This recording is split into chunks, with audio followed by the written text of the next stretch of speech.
Yo, how's it going, folks? Welcome back to another stream. Sorry, I am a little late today. I did go live earlier today, but I guess I forgot to mention that I was going to be late and I didn't let anyone really know because it was my son's birthday today. It was his 12th birthday. So we got some cake, had a little bit of a celebration at home. And so I've only just managed to get on as they've kind of gone back to their rooms because tomorrow's a school night. So we're going to go out on Friday to celebrate properly.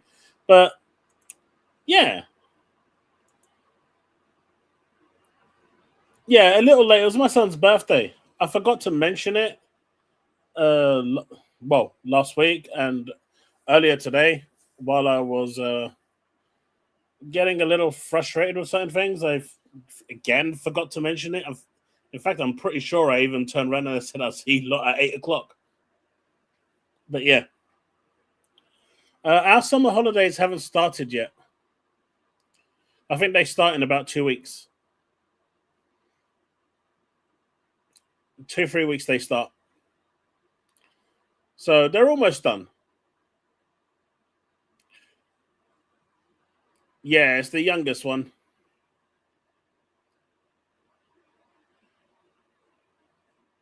Hey, Talos, how's it going? Excellent. Tijan. Paul. Devastator. Gaming. Diablo. And look, at least I had a good reason today for being late, unlike every other week where it's a bad reason. This week was a good reason. It was my son's 12th birthday. And so I said, what is it that you would like for your birthday? I want Roblox. Okay. Is there anything else you want? You know, a new PC or anything like that? No, I want Roblox. Okay. I want Robux.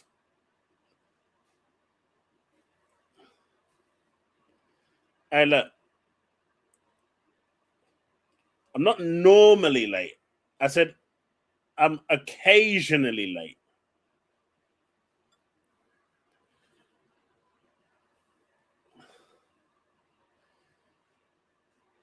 It makes him happy, so whatever, man. It's not like he spends a lot of money on there. He'll maybe spend like £10 a month, if that. That's all right.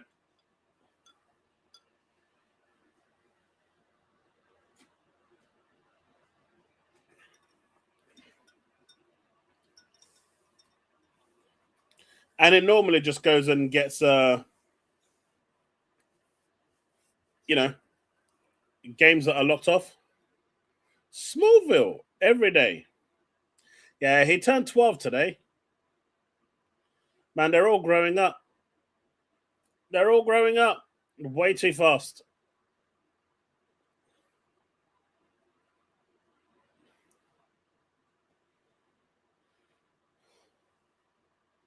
No, just Smallville.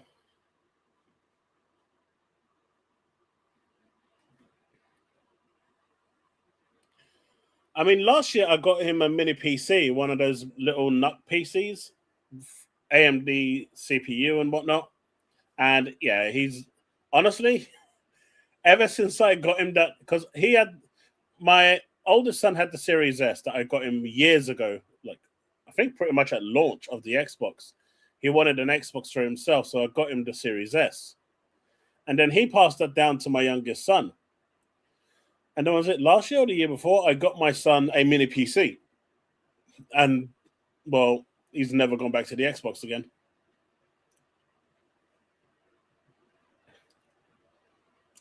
It is the way, I'm afraid.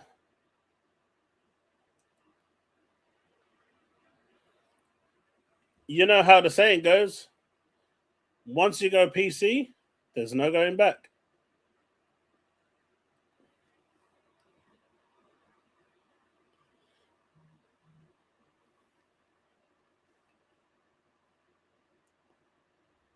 But how are we all doing today? How is everyone? The news out there is crazy. According to everyone, every studio at Microsoft is about to close. They're all going down in flames. there's not going to be anything left worth standing. So,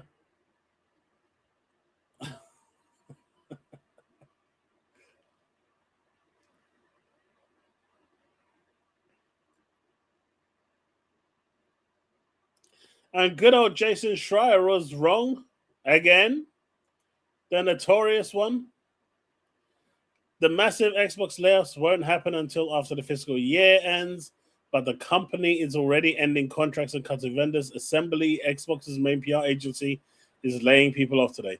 I love how he's going to turn this around and say, well, I didn't say Xbox is cutting their ties with them, just that Assembly is.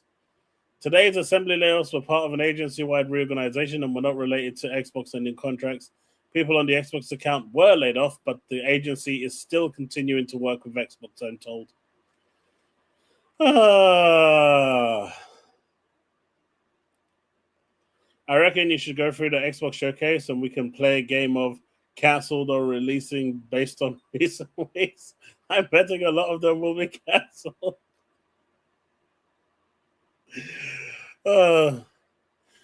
I might just do that. That does sound like an interesting little game.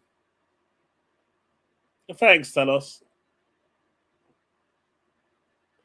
Yeah, going to hold the line.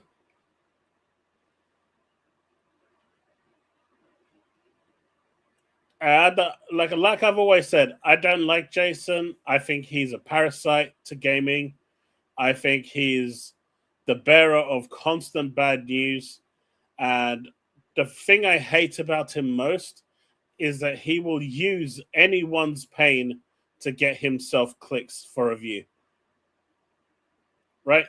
That is the one thing I hate about him. And I will use the word hate. I do not like this guy at all. His BioWare expose, and it was good that BioWare were exposed, but the way he did it was just diabolical.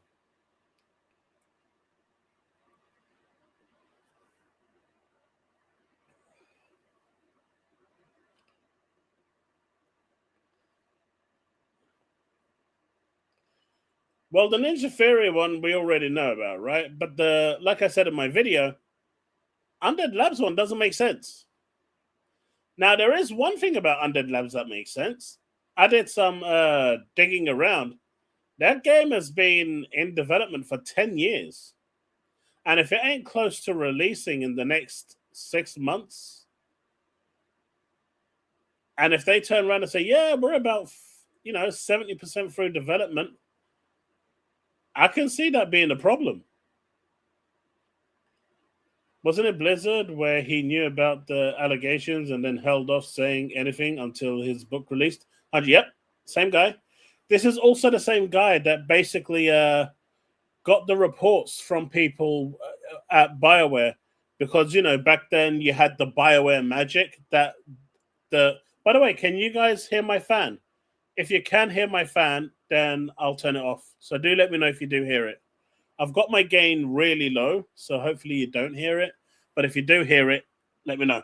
But this is the same guy that would report on people crying in the toilets and, exposing people's true pain in a way that would, enhance his article. He wasn't there to defend those people. He was there to monetize those people. And I hate that. I really hate that.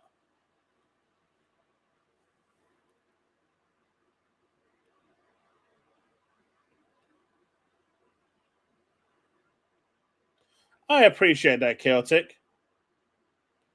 I don't believe you, CSM. I believe Talos.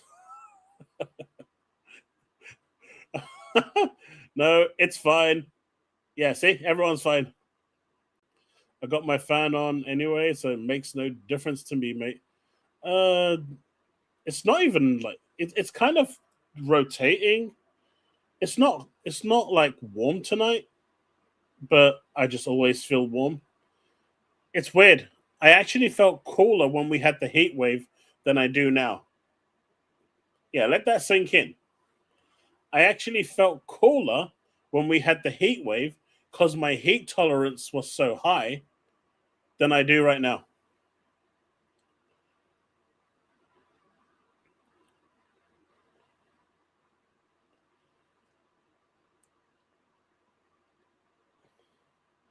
Now, I've got cats, mate. If I had a ceiling fan on, I'd find their body parts all over the place. Hey, there was a check reactions. Oh, God. Please don't be DCG. Please don't be DCG. Please don't be. No!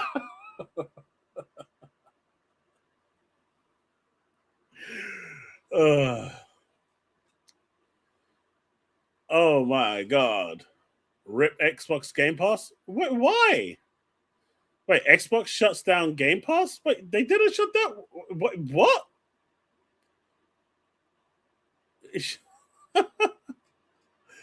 What? Oh, what a dumbass. The problem is, um, I'm always warm. I'm always hot.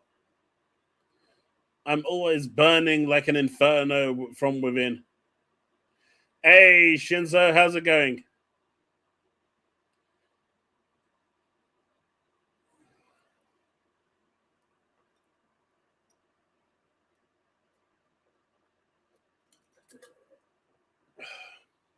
Hey, bullets. But yeah, I've never liked this guy after the report he made on BioWare. For me, that was the breaking point for me to listen to this guy. I just I despise him like the plague. I just do not like him.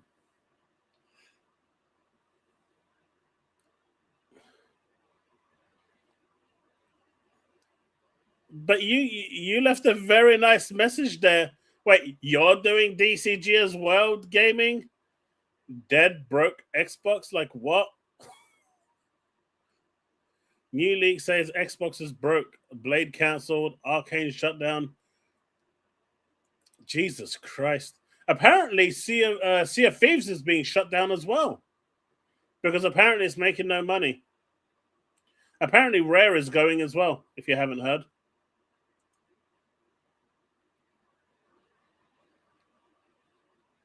that React channel should just be named the DCG channel.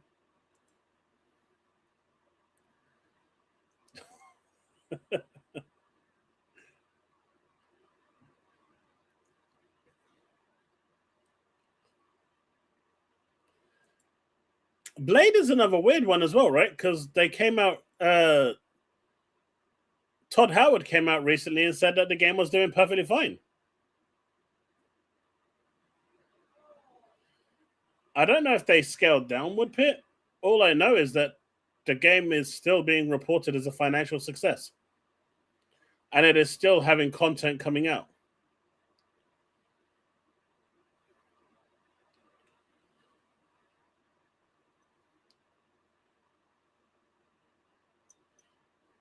That's usually code for it's being cancelled. What is? That the game is doing well and that you'll see more of it later this year? I mean, Todd said you'll see more of Blade later this year. So I'm assuming either it's going to be at the. Wait, why would it be code for you'll see more later this year? That's. Yeah, I'm not going to say.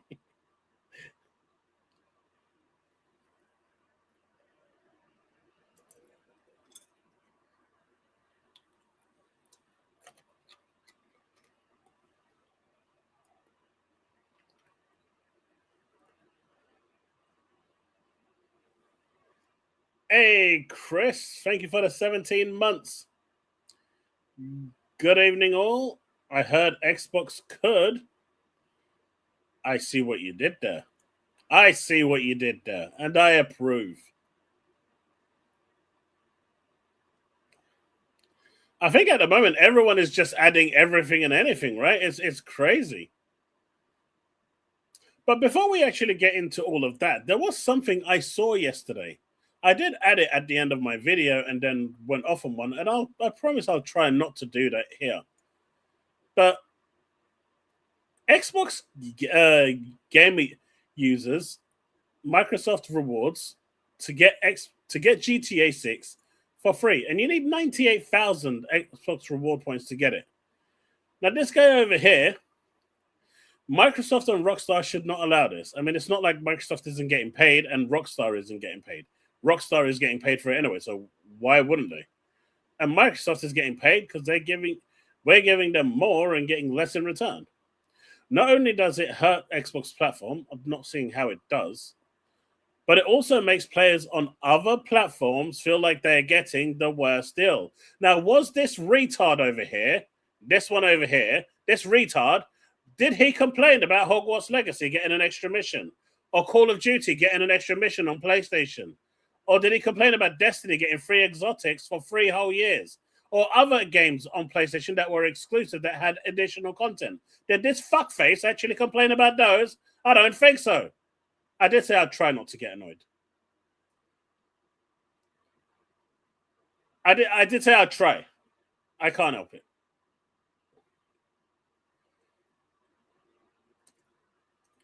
I wonder how in the know Todd is, or if I mean, he's probably going to see it.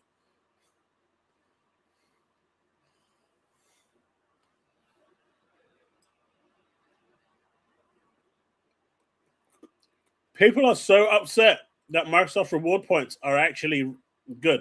I mean, don't get me wrong. They are they have nerfed it considerably. Like if you look at it now, they've definitely nerfed it considerably from what it used to be. You get way less points now, but hey man, they're giving you free money, free currency, whatever. I'll take it.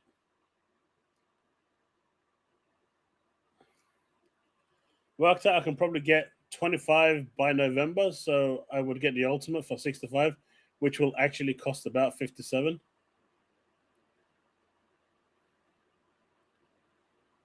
It's okay. That's why I have the 2 fans on me.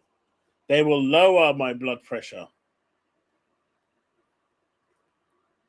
That is exactly how it works. You can still get 24,000 a month. 1,000 points is $1. Well, I think I'm sitting on something like 22,000 right now, so I'm just gonna save up from now to whenever it's coming out, and then see how much I got.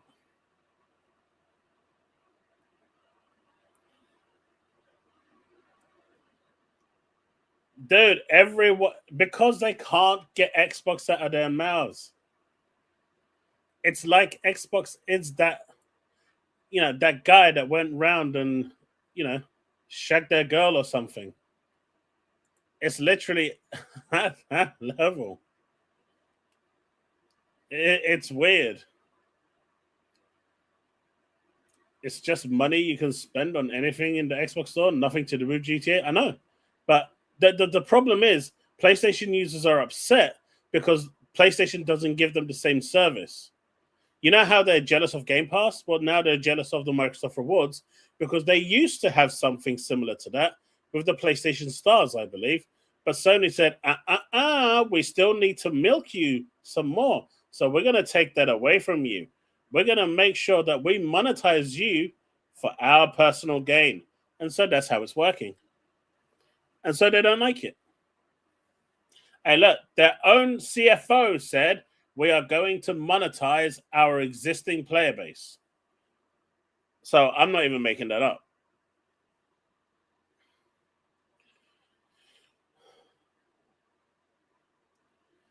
Who don't think Microsoft Rewards isn't earned money? I mean, it still takes a bit of time to do, right? Music, whether you're running, playing the games for 15 minutes, I mean that is a thing.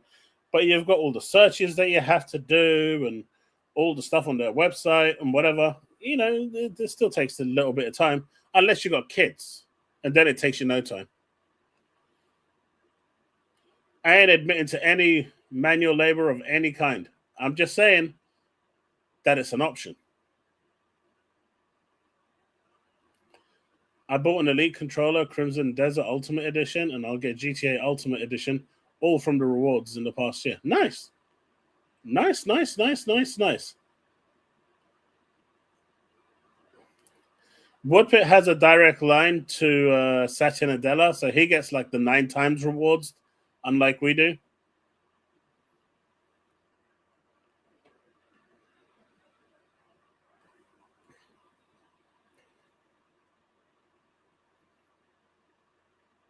Nah, you can get way more than that, man.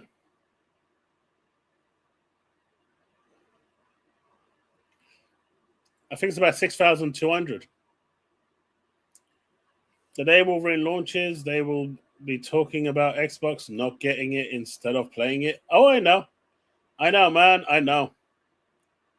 I know. They should switch to Xbox then? Never!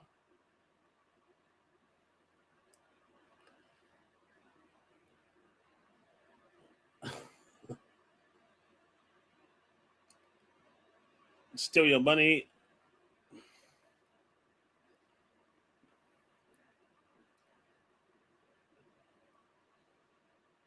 Man, it's like I turn around, right? And all right, where is that guy? Where did I have this? Do you guys know of a dude called Derek? Derek Demerick.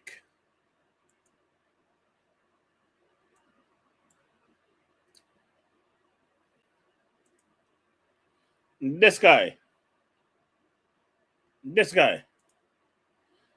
So Xbox layoffs will likely be the largest. If true, Xbox might lose goodwill to the point where it basically becomes a neutral. No, no, because you fucking moron. They've already said that they're going to have layoffs. They've already told you that this shit is happening. They've told you this. And I said, and, you know, if it hurts your feelings, guys, I'm really sorry. Not sorry. After all is said and done, like everything else, this will be a footnote. And once again, people will look forward to the next game on their preferred platform. You guys might want to dramatize this, but history has proven no one ever truly cares about any of this. It's sad people are losing their jobs, but it's the way the industry has been going for a long time. Did you know that they've put up a museum of historic artifacts for Bluepoint because they were forgotten so quickly that they wanted to preserve any form of memory of them? Bungie's 400 member staff layoff has become a foregone memory. It's gone into the annals of time just so it won't be forgotten because the outrage for that lasted less than half a day. It's all rubbish, man.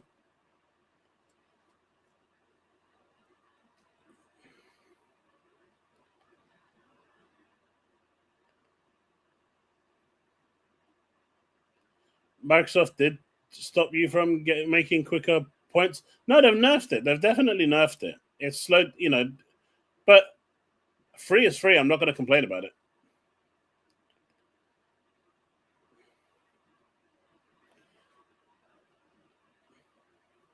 Hey, Sanchez. I know a couple of Derek's, all shady fellas. Dude, this guy, this Derek guy, right? He used to write about analytics. And well, no one cared about his analytics. And then he wrote one article on here, or post, I should say, about Xbox bad. And he got a lot of attention, a lot of likes and stuff like that. And then he went into full on shill mode of, I hate Xbox. It's like, he can't make this up at this point. That would be true if it wasn't Xbox, though. They are still talking about Tango, and they were saved by Crafton. They are. Yeah, dude. I had someone today turn around. Right, they were arguing with someone on X, and they said, the layoffs that happened this year were 4,000 members of staff by the industry, and Microsoft could be letting go 4,000.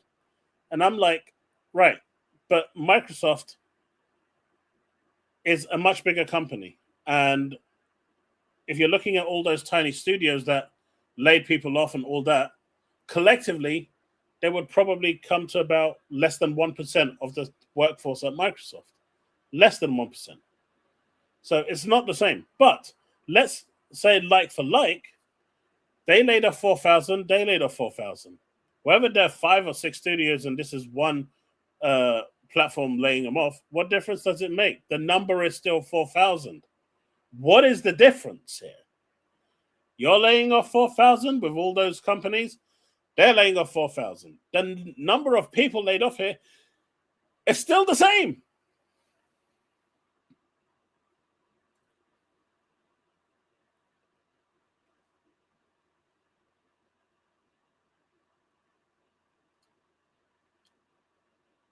I disagree, Gorsty, entirely. I disagree entirely.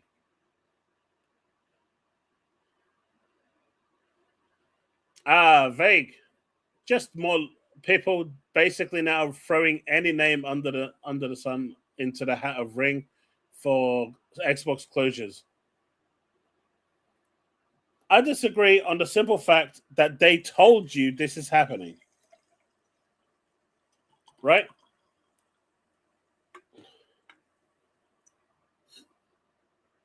They told you it was happening.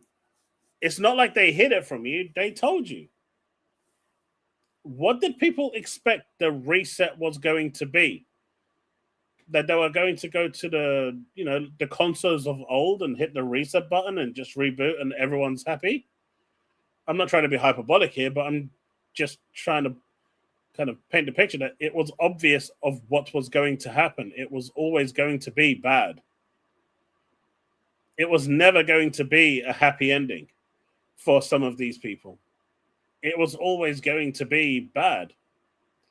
But I guarantee you, if you step outside of Twitter and go ask the millions of Xbox gamers out there and the millions of PlayStation gamers out there, the millions of PC gamers out there that don't, circle around social media or get involved with this stuff, not a single one will care.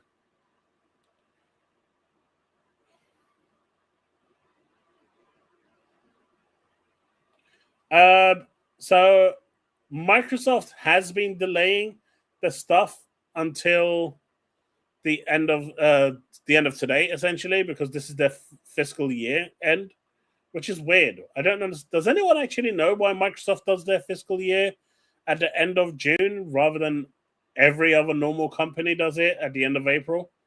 I know some also do it at the beginning of the year, which is also weird. I don't know. Then again, April's weird as well. But here we are. But no, next week. I think the 6th of July is when the actual layoffs are going to be announced. That's the set date anyway.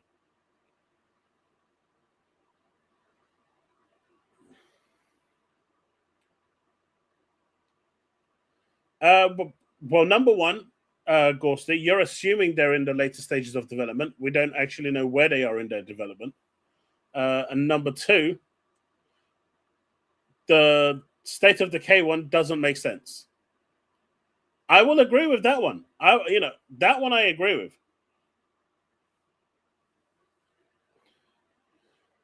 Do we really need hundreds of people working on Sea of Thieves? It depends on how fast and how big their updates are and how big of a churn they're in.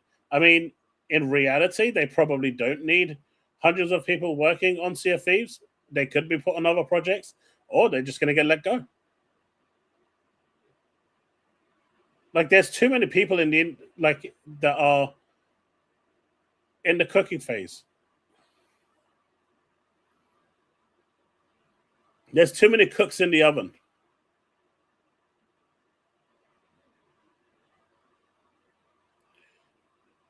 I mean, a year is a long time in development, dude.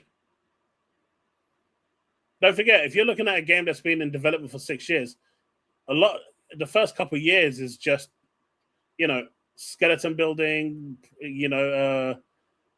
pre-development and all of that stuff. The real development is done within that 4 years when they go gung-ho, because they usually have a smaller team at the start of development.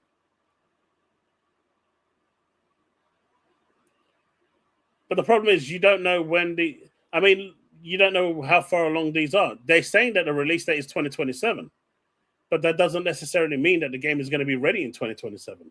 How many games have we seen that have missed the deadline? Oh yeah, there's no denying that. I'm not even going to deny that. But like I said in my video, I think what they have right now is an embracer problem. They've got too many studios. They don't have enough people to actually manage them. And what these studios need is micromanagement. But the moment Microsoft starts to micromanage them, the media and everyone else is going to be on their back. Why are you micromanaging them? And if the game comes out crap, well, it's because you micromanage them. And then, well, if they don't micromanage them, well, it's because you didn't micromanage them. So there's no real win there. But I do agree that most of the issues with development comes from, you know, incompetence, in management. Except for Arcane Austin. Their staff, literally came out and said, we didn't want to work on this project. We did the minimum required and sometimes even less than that because we didn't want to work on it. Some days we wouldn't even work on the project at all. So they deserved what they got. If you're going to come out and publicly make those statements, yeah, good luck, man. But in general, like I said, it's always the grunts that get the hit, and it's not nice.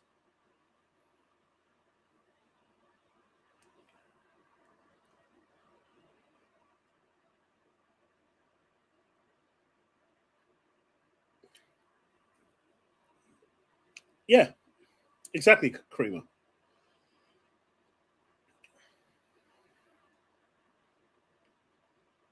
They can just have more managers. No such thing as. But you need to have the right managers, the right people to do the job. I just feel that they have too many studios. Has it been confirmed yet? Ninja Theory and State of Decay?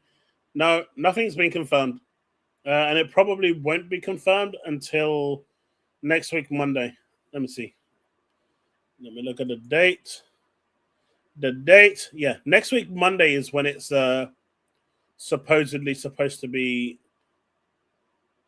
The layoffs are supposed to come out. Phil was hands off.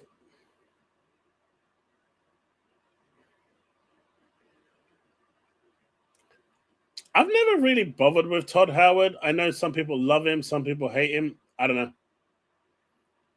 He's always been an enigma to me why people love him so much. I guess because he created Fallout and Elder Scrolls. Didn't Hellblade make good sales? No. Hellblade 2 sold very poorly. Yes, they are, Steve. They are. They are.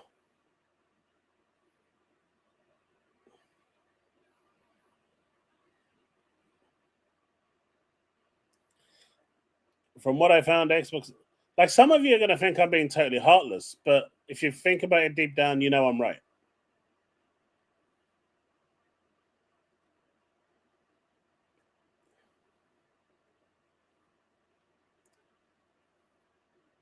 Only Elder Scrolls? Like I said, I don't know much about him. Do you think 343 could be the next company that gets cut? I mean, 343 are now Halo Studios. I think that's going to depend largely on how successful they believe Halo campaign involved is going to be. Can you imagine if Coalition got shut down? Man, now that I've said that, someone's going to clip it, and fucking post it live. Don't do that.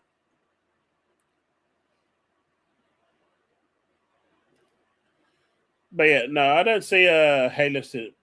But I do see like snippets of people getting, kind of made jobless from each studio. I don't think this is going to be just a clean sweep of just 3 or 4 studios and that's it. I think it's going to be a lot more brutal than that. But I also believe it's right now in the position that they're in, whether it's due to poor management or not, it's something that Xbox has to do. I'm still waiting for you to buy me that PC, Steve. I believe in you. I have faith. I did hear that the Quantic Dreams devs. A lot of people right now are having problems. A lot of people. With what is it? Look at Detroit Human. Yeah, Quantic Dream, that same one, is reportedly in deep trouble. Management is considering layoffs of 115 people. Don't Nod has been refused funding by Tencent, who's their strategic partner. Tencent has basically said, we're not giving you any more money. And apparently they've got until October to find funding, or they're pretty much gone as well. So it kind of sucks. It really sucks because these studios aren't exactly doing well, because if the game doesn't do well, it kind of dies. And so maybe they should start making games that people actually want to play and not pander to the activists that, want to make the game in their vision that they have that no one wants.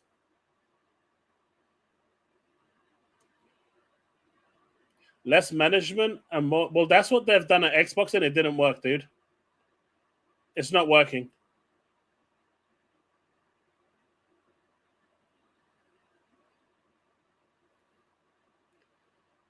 Aphelion is another good one, right? Close all but Playground Games and close Coalition as well.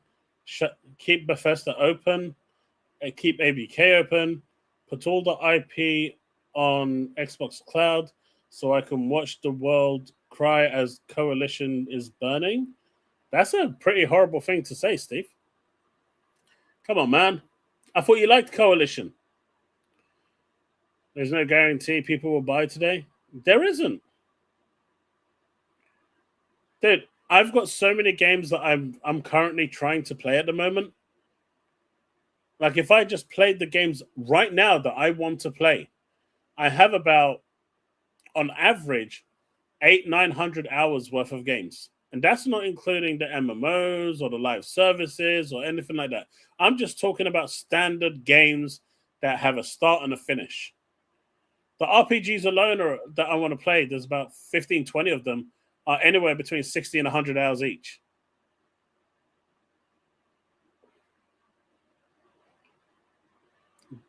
What happens when Gears E-Day flops? They've already taken that into consideration. Gorsty. Matthew Ball already said we are already expecting Gears E-Day and Coalition Clockwork Revolution to have lower sales. They know that that's going to happen by restricting it to the Xbox console or not. The one thing that is going to change drastically after all of this, whether people are going to like it or not, is going to be Game Pass. That's what's going to change. And I think that will be next year. I don't think it'll be this year. But I think you'll start to see big change. You'll start to see changes this year, but the big ones are going to be next year. It seems Star Wars games are failing in the gaming industry. Hopefully no more get cancelled. Star Wars games are, it's mainly because they're hit and miss. They don't, you've got some really good ones and then you've got some really bad ones.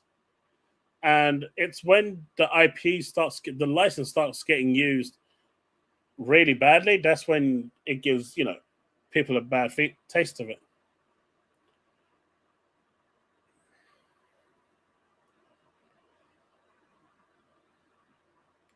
And Ghosty, what did I say? What have I said previously? You either go all in on the exclusivity path, or you go third party. There's no point in dilly-dallying between it. That's been my motto for a while now, and you know this. And I'm not going to change from that. You either have to, if you're going to go all in on the exclusivity path, then you have to accept that the first 2 to 5 years is going to be tough. It's going to be rough because you need to convince everyone that you're not going to change your mind like you have been for the past 5 years, right?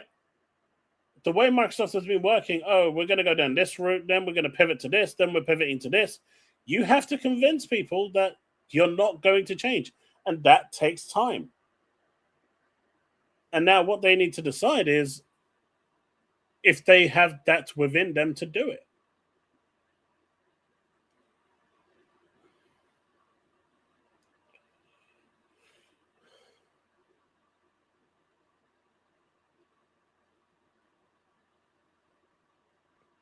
Wait, so does that mean that if they release a limited edition Gears of War Xbox Series X, you're not going to buy it, right?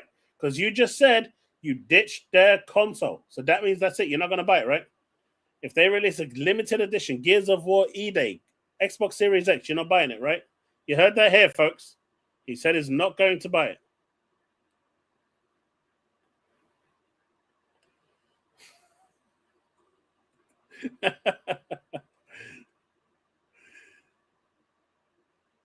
They can't because, but that's the sentiment, Ghosty, right there.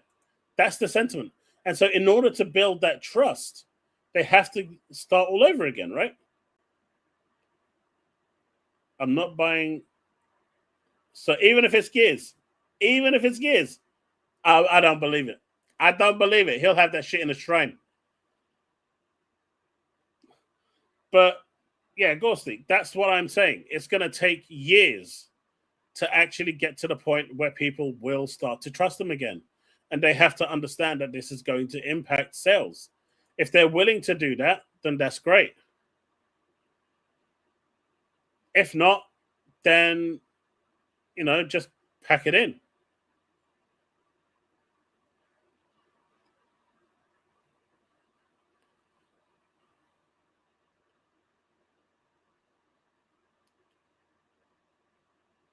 What's that, Navy?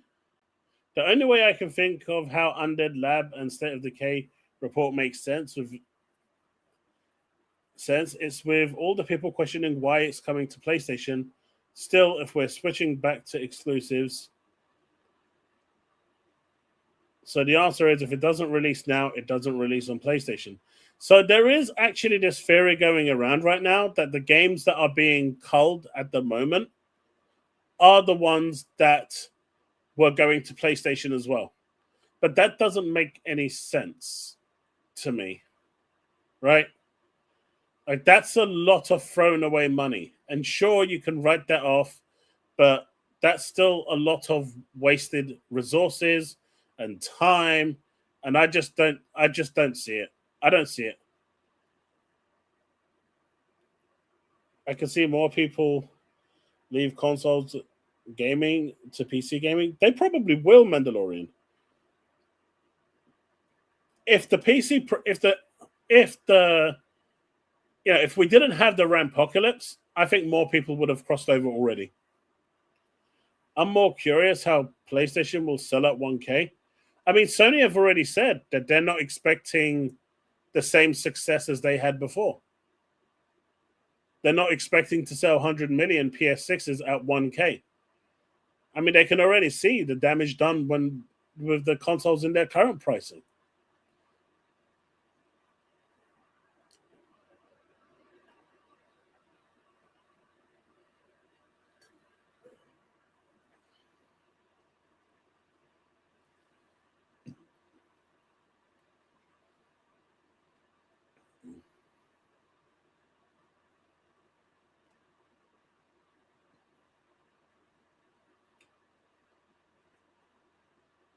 So let me get this right.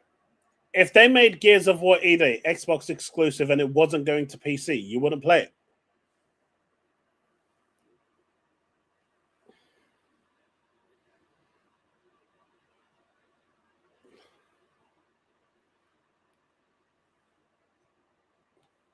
Agree. Migration to PC yeah, I don't believe that. I don't buy that. You are too big of a Gears fan. You're way too big of a Gears fan.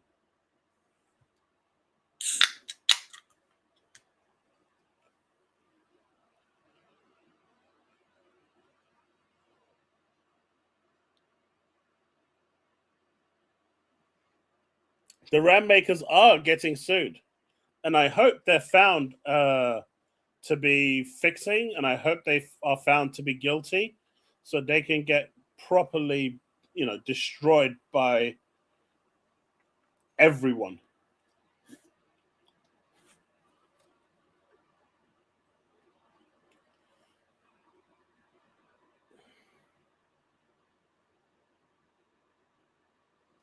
They don't deserve any players. That's not true. Nintendo deserves players.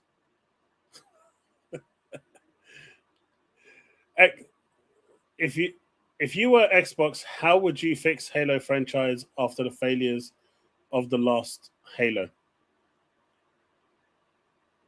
If I was Xbox, well, I'd get rid of the people that were doing Halo 5, Halo Infinite. I would get rid of those and rebuild the whole studio. And if necessary, I would outsource it to someone else that you know I believe could do a better job. Because the reality is, the current studio that's there, they're not doing a great job, and doing the same thing over and over again isn't working. They need clear outs of management, senior management, story writers, the works. They just need to get rid of them and bring in fresh blood that actually knows, that loves Halo, that wants to work on Halo, and that Halo is their life and blood. You know, for the majority of it looks like for the majority of the management that's there, they just don't give a shit. And with a franchise like Halo, like Gears, and you want that passion for the game because that's what will drive its success. And I feel like they're just built like a spreadsheet rather than an actual game.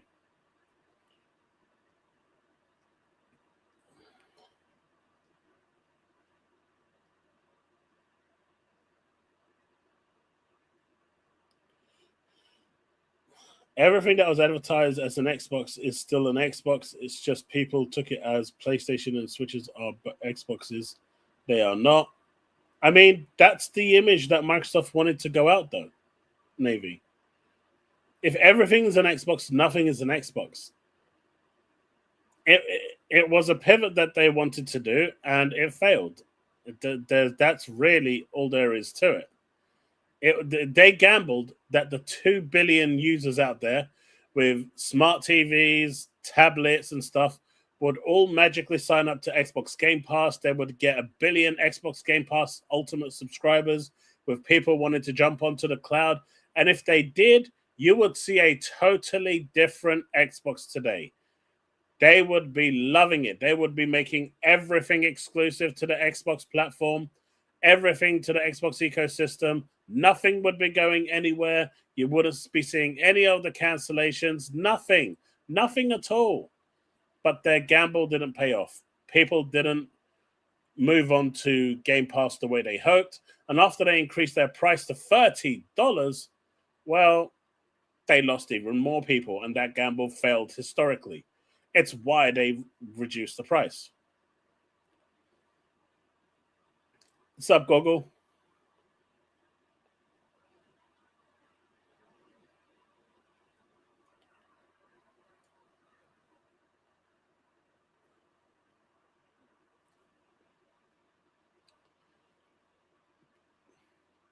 I would be sad about uh, losing Blade because I'm actually looking forward to that. I've never been a State of Decay fan, and so as weird as it sounds, I would probably be indifferent to that one. It was a game that I am looking forward to playing with my community. I tried State of Decay 1, it wasn't my thing. I tried number 2, it wasn't my thing. But playing with the community could be fun. And so that was the only reason I was looking forward to it.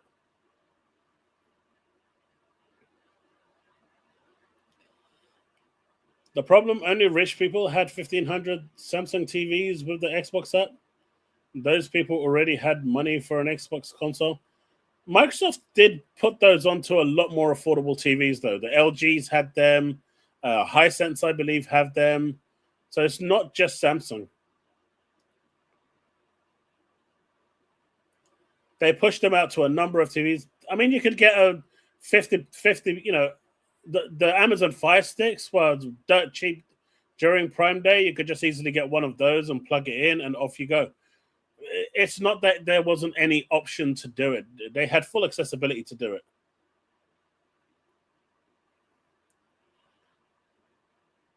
200 million users was never realistic. No, I think it would have been realistic. I just don't think they advertised it aggressively enough. I don't think they pushed it out there enough. I just don't think that they did. I really feel like, I mean, even today, you go ask a casual what Game Pass is, and they probably will not know.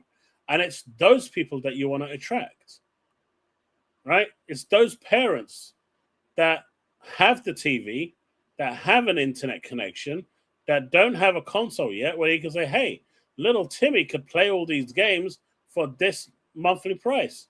And if you don't want it that month, then you don't have to continue subscribing.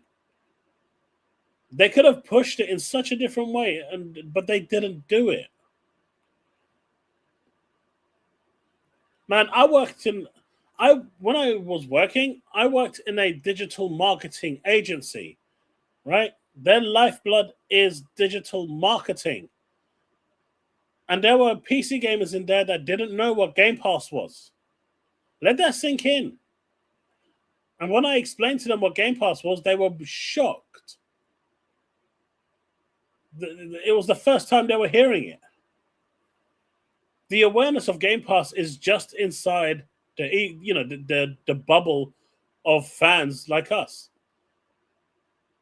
My brother doesn't know what Game Pass is, right? Until I showed it to him, he didn't know what it was. He didn't buy an Xbox, but he did subscribe.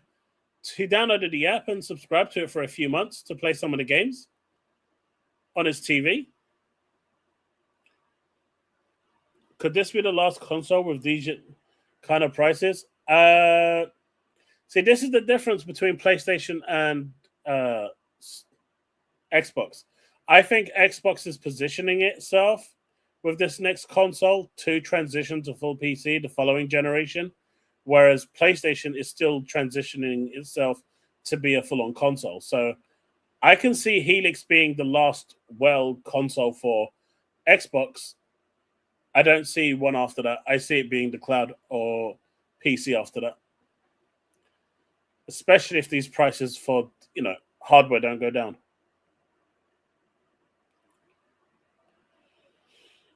Yeah, the gaming industry wants $100 games, and they were relying on Rockstar to do it. And then Rockstar said, we're going to price our game at $80. If you want the full GTA experience, it's $100. But you can still get the $80 version, so companies now don't have a leg to stand on to sell you the game for $100. It was a good move by Rockstar. I genuinely believe that's what happened.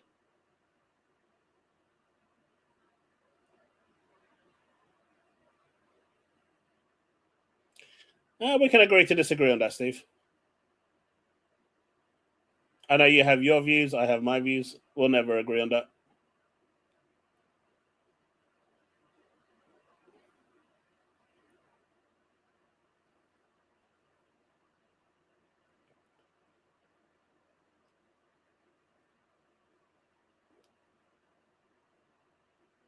$80 demo disc.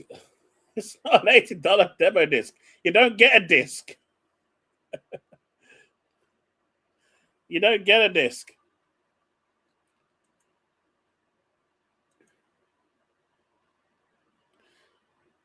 But among all of that stuff with Undead Labs and everything else, you had this report as well. Third-party games on being frozen, being put on pause.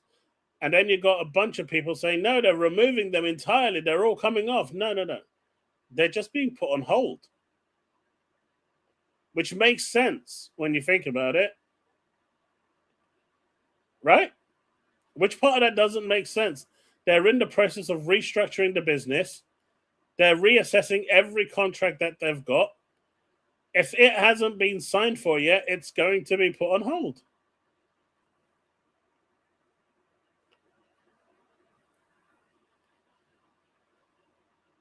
Yeah, we can throw the servers out. It's fine. We will use wind power farms to do it. We'll wrap the world in solar panels. We'll find a way, Steve. I think £150 would be the most I'd pay for. Go away, John. 150. What are you saying?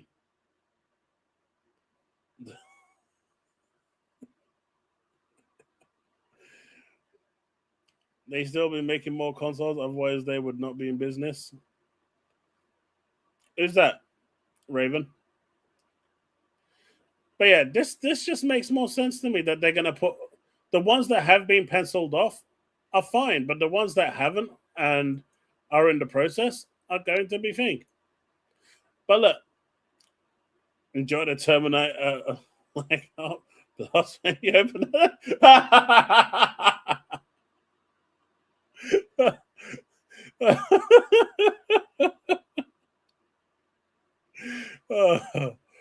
But yeah, for me, ultimately, this one doesn't make any sense, and I agree. Like, what is going on here?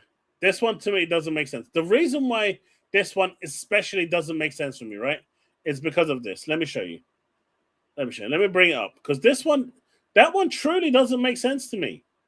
Like, even if the others made sense, right, that one truly doesn't make sense because of this, right? Because of this. You got a whole ass video here of a dude who was invited over to, the studio to check out an early alpha gameplay. And this is early. I mean, this is probably the only thing that I can think of right now, right? Is that State of Decay 3 is still in early alpha gameplay. This video that you're watching right now was done 5 days ago, and this was the latest footage that Undead Labs had for the game that he was able to play. So this is the current state of the game.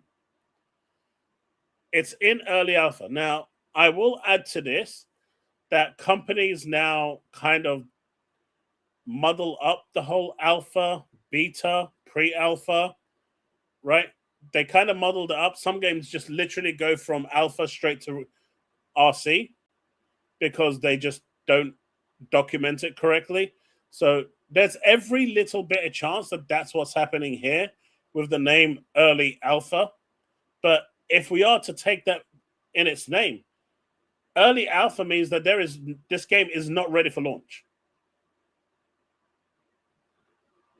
But yeah, for when we're talking alphas, you're talking wireframes, you're talking broken graphics, you're talking placeholders, you're talking just all sorts of rubbish. Right? So I don't think this is early alpha. I would say this is probably more around either alpha or early beta, or maybe even beta.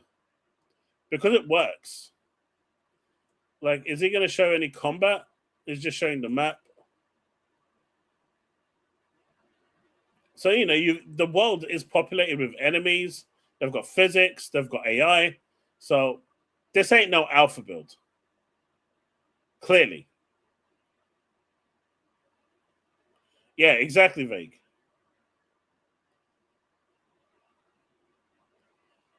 But this is the one that, for me, doesn't make sense to cancel. Because this kind of looks in a pretty good shape. I mean, sure, you're not seeing any of the trees move and stuff like that, but it is a persistent co-op environment, so I do expect there to be some kind of, stuff that you have to give way in. And this game is actually wishlisted like a crazy amount on PC, from what I've read.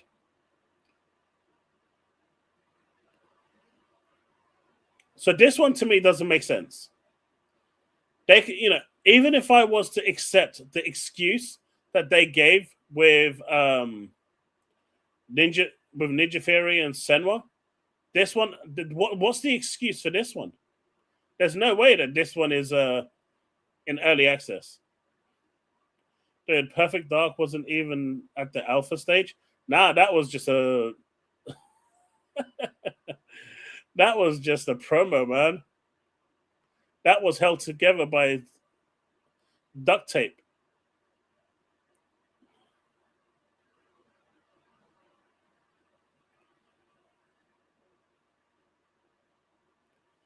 Archangel Nexus, no one really knows. People are.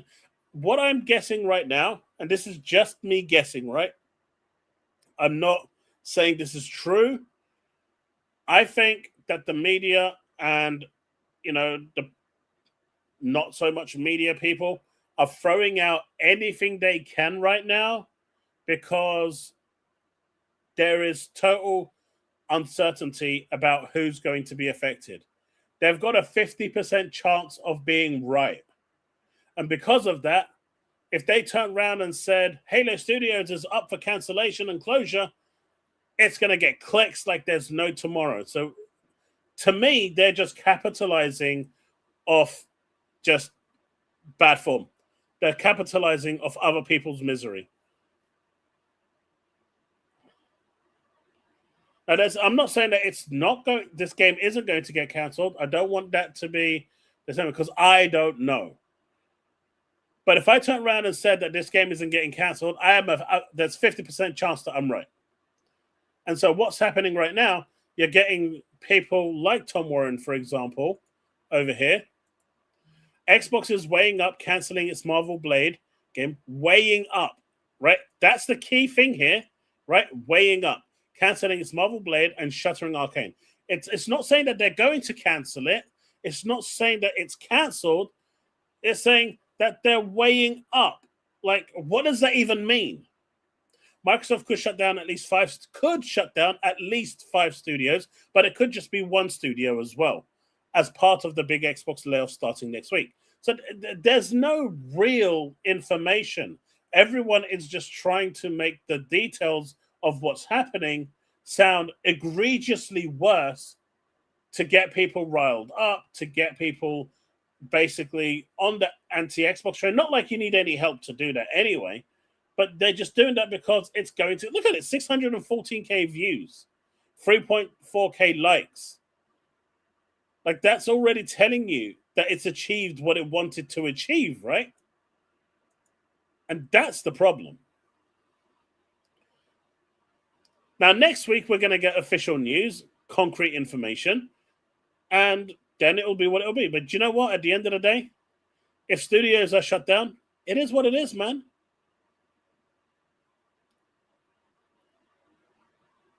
They're not going to be the first studios that get shut down, and they're definitely not going to be the last.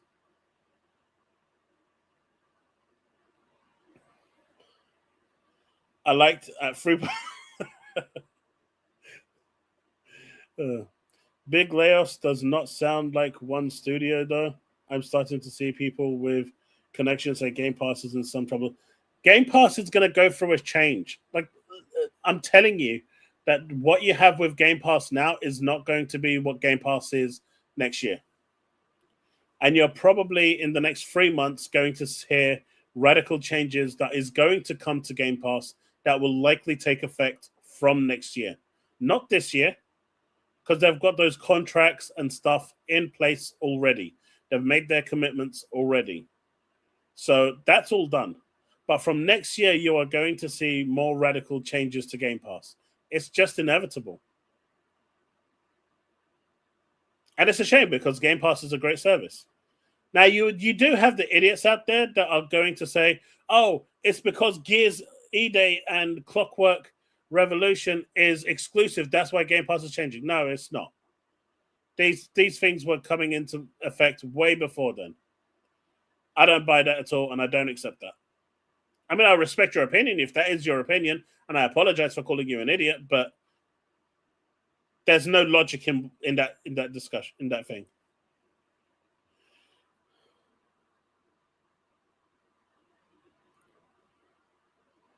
But the other thing that I don't agree with is delaying the generations. Like, why would you delay the generations? Next generation consoles. Prices are only going to go up. Like, I'm being an absolute idiot right now because, I could try and get a 5080 graphics card for my PC because I want to upgrade my graphics card.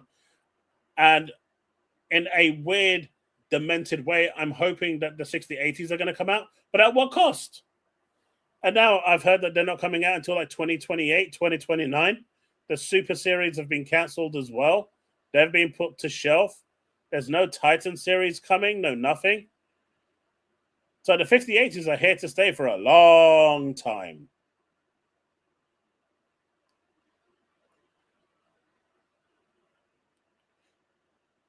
Joseph, do you understand how much Sony and Microsoft stand to lose if they don't release those consoles if they've already mapped out the specs and done the R&D on them? They stand to lose an enormous amount of money. Like crazy amount of money. Do you honestly believe companies are in the business of losing that much money? Because that would mean that everything has to go back into R&D.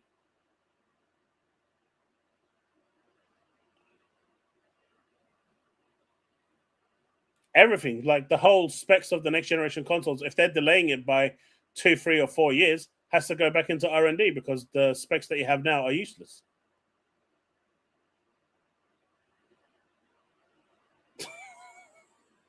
Hey, you've seen Xbox's statements, not Microsoft. Microsoft is profitable.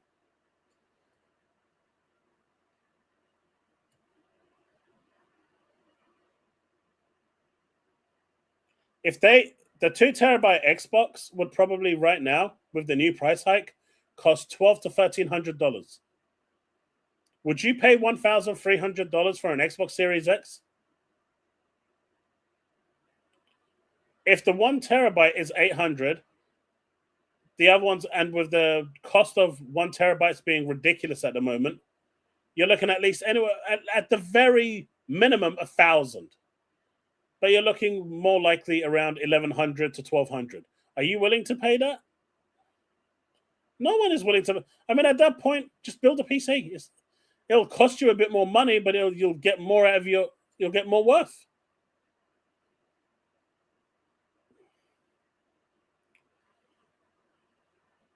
I wouldn't pay £50 the way to I still want the Halo Collector's Edition, though, man. That's one of my regrets of not getting. And they're going up and up in price. I really did like the Halo Collector's Edition of Xbox. I just never had the money at the time to buy it, and I missed out.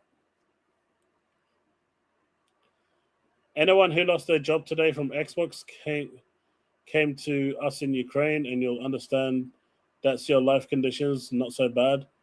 So stop crying and find a new vocation and opportunity. I get that, dude.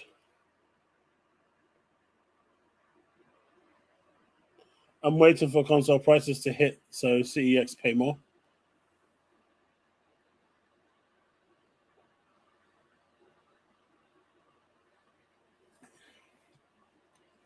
It's not that they're immune. Sony just positioned themselves in a much better way than Xbox did, right? And Sony is not going to increase their price on the PS5 until after GTA 6 comes out. You've got Rockstar now branding on their website, apparently, that PS5 is the best place to play GTA 6. You've got Sony pushing it with their marketing that it's the best place to play. And the PS5 is, in general, the base edition at the very least, cheaper than the Series X. So they are going to try and keep that price as low as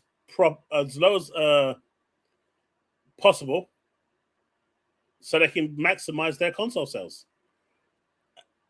Because they're not, they're looking at it as the more consoles that they can sell, the more people they have in their, their ecosystem locked into their walled garden. That's it. Look, it's not look, regardless of how I feel about GTA 6, and I honestly couldn't give two what's it's about it. It's never been my game. You guys have known this. Like, you know, I think someone the other day said that I'm not a gamer because I haven't played a GTA since GTA 2. I'm just not interested in the game, man. It's really that simple. I'm not. I'm just not into those games. Um, but I'm not blind to the fact that it's one of those generational games that will do wonders for your platform. And for months, that you can't tell me that Microsoft didn't have the opportunity to work and capitalize on the release of GTA 6. They had a year to sort this shit out, and they didn't. And now they're trying to do it. Fake gamer. What do you mean, fake gamer? Look, I'm happy that you guys enjoy it, right? Clearly, NTE is a better game than GTA, but you know, it's perspectives. One has waifus and the other one doesn't. Hey, I like the top-down one. GTA 2 was the last one I played. 1 minute, chat. Luna's awake. Hey, Luna. Come here.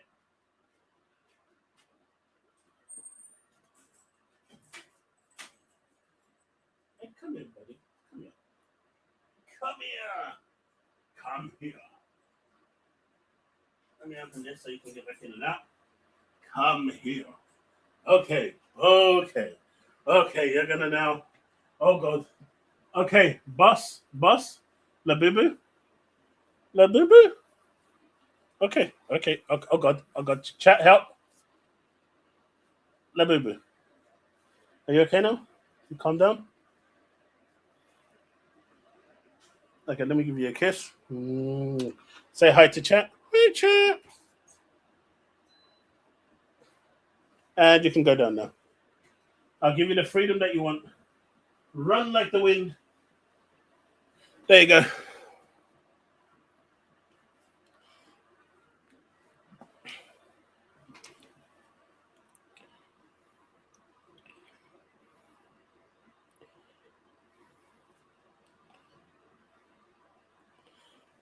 Look it up, man. It's a good game.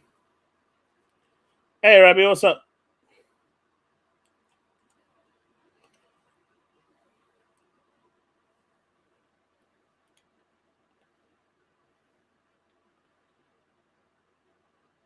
Yeah, she got a bit crazy with all the birthday stuff, and when the kids came home and playing with her, she liked the bubble gun. Hey, dude, I'm pretty sure GTA 6 is going to be an amazing game. I think it's going to be phenomenal. At least I hope it is, because if it's not, there's going to be a lot of people upset. And I don't wonder. I want GTA 6. I want those people that were looking forward to GTA 6 to have an amazing time.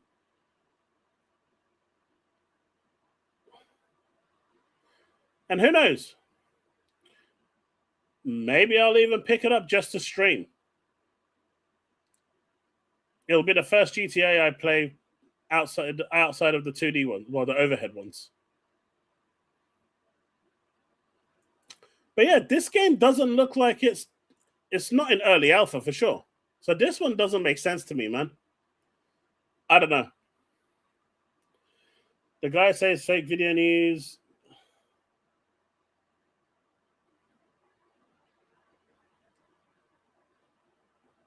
Oh, that's Stephen Kennedy guy? Yeah, it's not fake news. I don't know what else you want to say about that. We just spoke about that, Rabbi. The fact is, it makes sense for Microsoft to hold off all contracts and everything else that are future pending while they're restructuring the business. Until they've restructured the business, it makes no sense for them to do any deals or contracts. Woodpit, I did watch my brother playing it. Does that count? Does that count for anything? I mean, not the whole game. Maybe like 3-4 hours worth.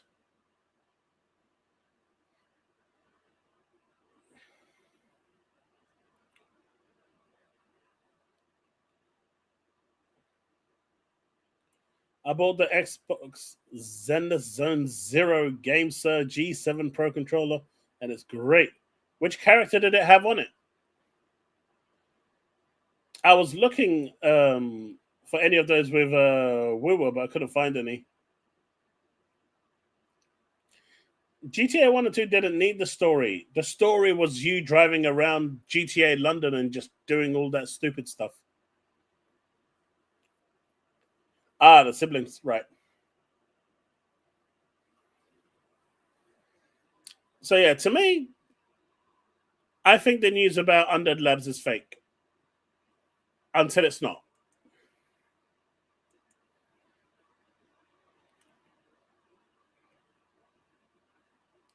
Vice City was peak. First opening, getting on the scooter to Michael Jackson's song in Vibrant Miami Ray.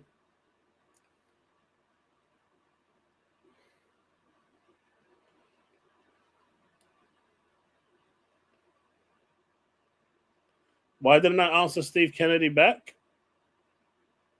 I answered actually on my Twitch channel, but you wasn't there.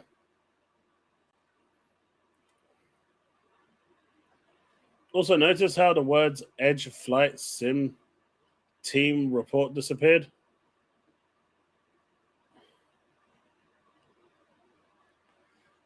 Yeah. Like I said, I'm not saying those games are bad. I never said that they were bad.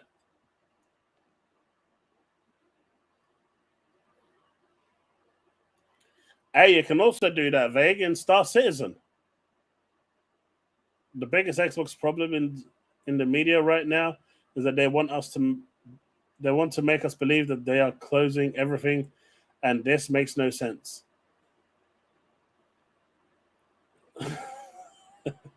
uh, Look, when the media makes a PlayStation bad report, and they do make those PlayStation bad articles, they get like 4 clicks because no one cares. When they make an Xbox bad article, they get 500 million clicks. So, what do you think they're going to focus on? The PlayStation bad or the Xbox bad?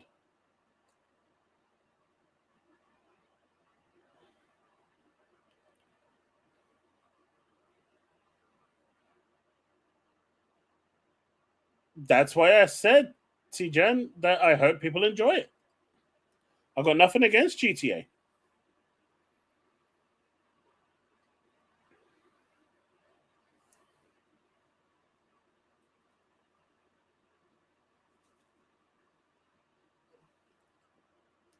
Wasn't that the movie thing done by the publisher, though? The publisher's removing it, not Sony.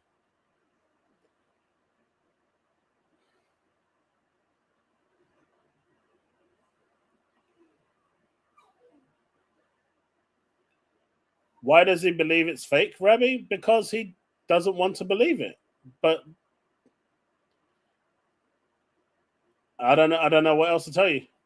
He thinks it's fake that they're being frozen, and he thinks that I don't know what he's truly thinking, but it's obvious that they've been frozen because they're having layoffs. You don't do contracts and stuff in the midst of a layoff season. Hey, Booney, what's up? I'm glad Xbox is responding to the big bullshit ones. I haven't seen Matthew Bull respond too much lately. I think he's been given the gag order, honestly, because he was actually being quite vocal. They probably would have given Ray yes, but on the email they have the play has no limits plus. Yeah, they're gonna have that plastered everywhere, dude. But then they'll argue that play is not movies.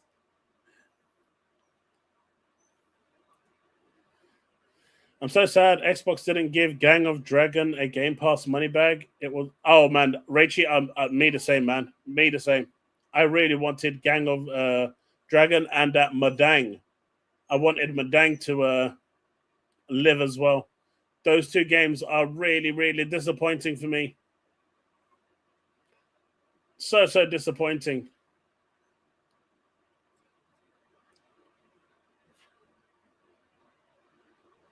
You hope GTA 6 has a Cyberpunk launch? Oh no. Oh no. Uh, no, man. There's a lot of people looking forward to that game. And you do know that Sony isn't the one that offered to give the refunds for Cyberpunk. CDPR told people to go to Sony to get refunds, and Sony was pissed, and that's why they removed the game off the store to punish CDPR for what they did.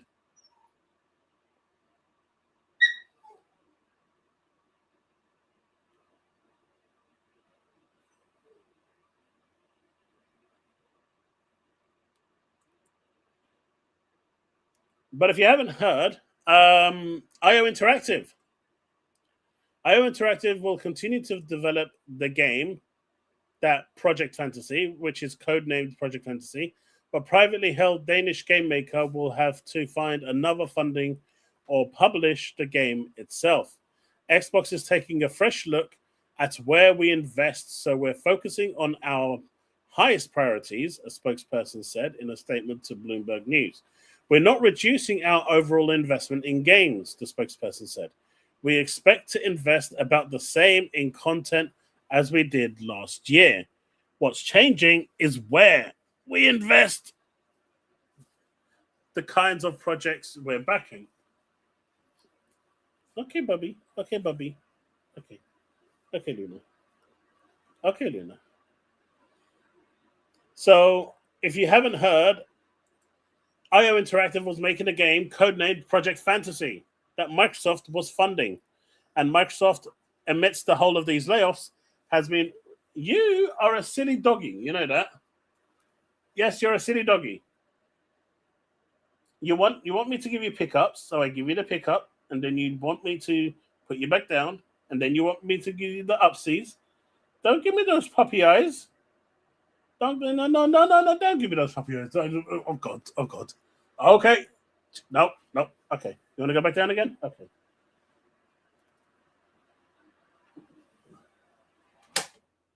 Have a good night, Steve. But it says, Dear gaming community, for a good while it has been all positive news from IO Interactive. We remain humbled and honored by the response to our latest outing with a young, unproven Bond, a bold new story, and a take on one of the most famous characters in entertainment, which the world has embraced with love. However, today we have to share some more downbeat news. A relationship with an external partner, i.e., Xbox, on our own IP, Project Fantasy, has come to an end. This means that we have to adapt to this new reality and its short term consequences, including staffing decisions. So, this is where Xbox is getting blamed for IO Interactive laying off people, which is what is happening as we write this update, and we are fully committed to supporting those affected through this challenging transition. Project Fantasy is a game, a world, and an IP that we absolutely love and remain 100% committed to, and now and in the future, this wonderful universe will see the light of day. So whatever this Project Fantasy was, and I think we have one concept art here for it. I think that's the concept art for it. Whatever it was, Microsoft has pulled their investment. Whether they believe that the game is good, wasn't good enough, or wasn't worth the investment, who knows?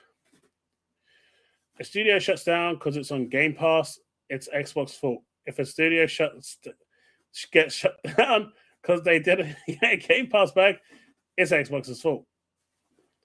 This wasn't scale bound, from my understanding. It was something different. This was like more like an MMO.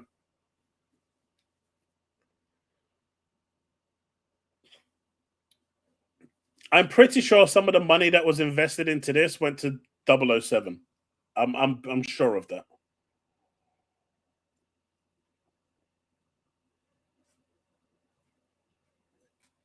I mean, you'd need Scalebound 1, right?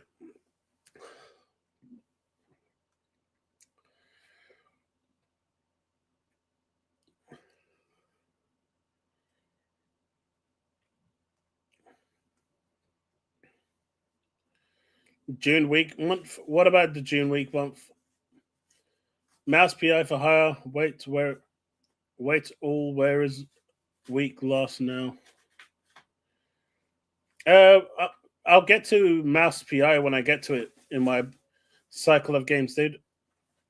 After I finish Trails in the Sky Chapter 1, which I'm currently playing over at Twitch, I'm going to finish Fatal Frame 2 Remake, which I think, towards the end. And then I'll see what I'm going to play after that.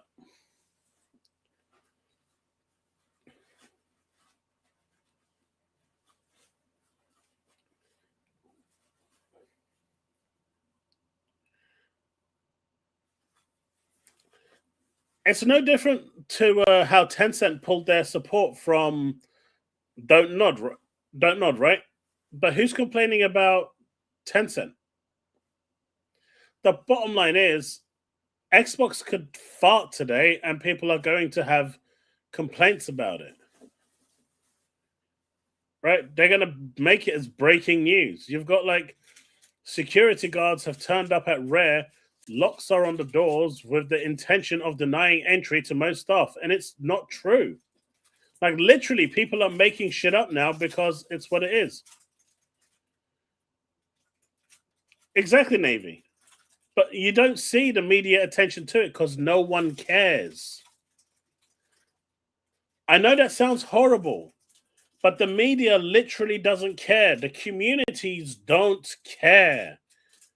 Because if they complain about Don't Nod not getting funding or, what's happening to Quantic Dreams, they might get maybe one. If they're lucky, they'll get 2 likes. But if they make a post like this, they get 619 likes.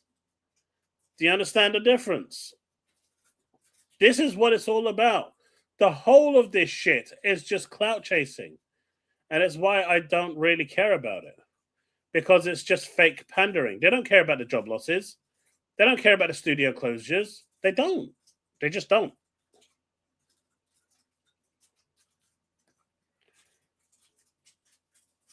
Nah, they should lock it while they're inside and tell them to work. They can be. No joke, right? No joke. Ghosty. Where I used to work, I remember one of our account managers came to the third floor. Was it the third? Doesn't matter. Came to the third full floor at the time where we were working in the old layout. This was pre-COVID. This was years ago. And he locked the door that was leading to the toilets and to the stairwell, and then locked the other door that was leading to the stairwell. And he basically got a security guard to stand in the hallway where you had access to the lift. And he turned around and said, "No one is leaving until this work is done tonight." And so he looked to his left, and there was this girl that was sitting there. And he turned around and goes, "Why are you on your phone?" And she just said, "Oh, I'm just calling the police because you're holding us here against our will." And he goes, "Oh, no. I wasn't serious about all of this. I wasn't serious. Look, I'm unlocking it right now. You can turn the phone off."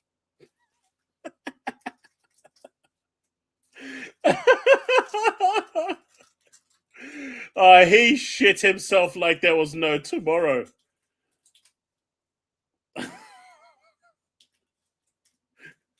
He never made that mistake again.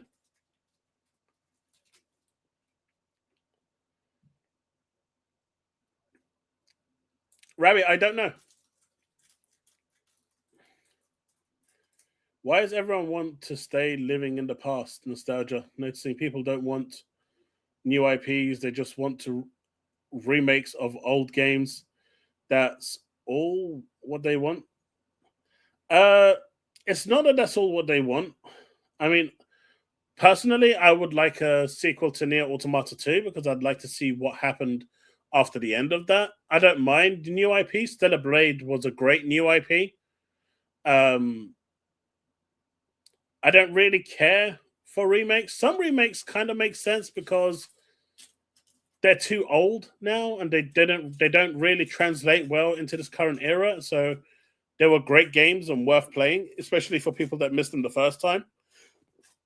But doing like 7 remasters of the same game probably doesn't make much sense.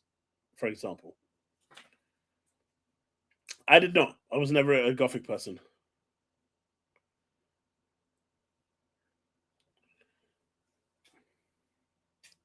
Remaking and remaking within 10 years of it. Yeah, so like if a game is like 20, 30 years old, I think that's okay for them to remake a game that was beloved all those years ago into something now. But remaking something that was released 5 years ago probably doesn't make much sense.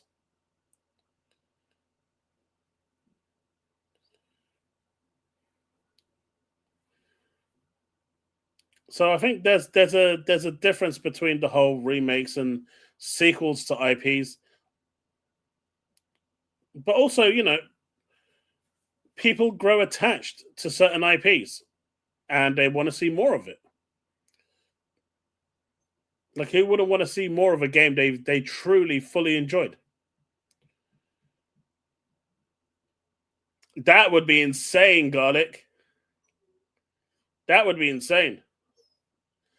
You mean they go full circle back to ending D and create some kind of continuous loop cycle? That would be ridiculous. Was it Group D? Was it ending D or ending E? I think it was ending D.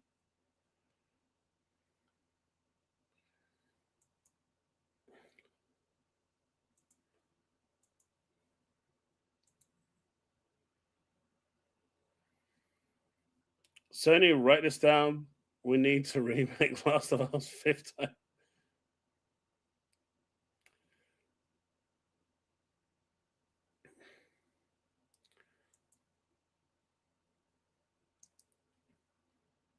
But like everything, man, I don't know. This situation where people are talking about all these studios being let go and all of this stuff. At some point, it's just going to be a forgotten memory. Like, who's talking about Bluepoint? Who's talking about Bungie? No one. They don't even exist anymore. They're just a figment of people's imagination. It's weird, but the rage baiting only goes so far, I'm afraid.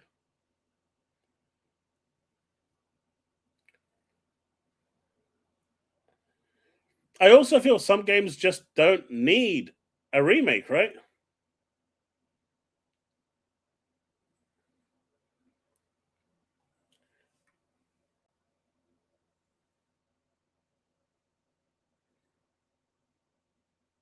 But look, you got bellends like this one.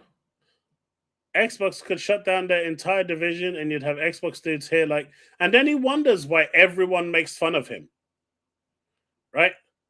He actually wonders why everyone makes fun of him. Like, this guy is probably one of the dumbest people out there, and he wonders why people genuinely make fun of him. When you are this stupid and make some of the most stupidest takes out there, there's a reason why people laugh at you and mock you, and why you're on, people's shows when they take the complete and utter Mickey out of you.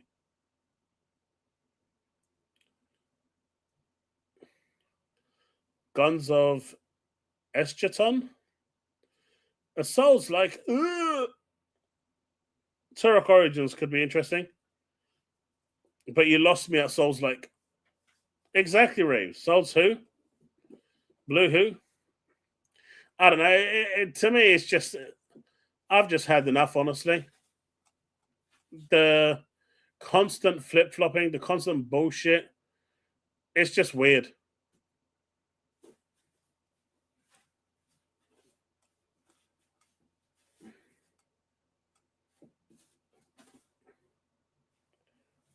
Like, I'm going to put this out there. And I want you guys to be honest. How many of your lives would be affected? I mean, it's going to be sad, but how many of your lives would truly be affected if, on the layoffs that are about to happen?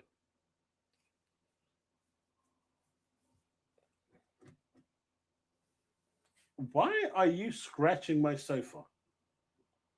Hey, don't stand there like you all innocent. Oh, so that's how it is now. You know I'm talking to you. I literally saw you doing it.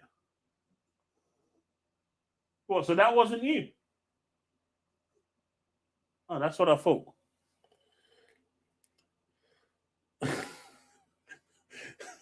she's sitting there scratching the sofa. I'm looking at her. She's like, "What are you doing?" It wasn't me. She's like literally just looking everywhere but at me.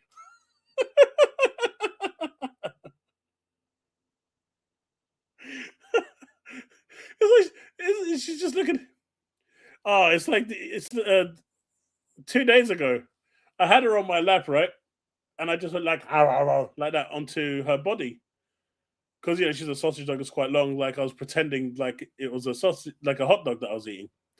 And then her head, because it's like these dogs have got a long neck. It was like she stood there like sat there like laid down like this, and she was like,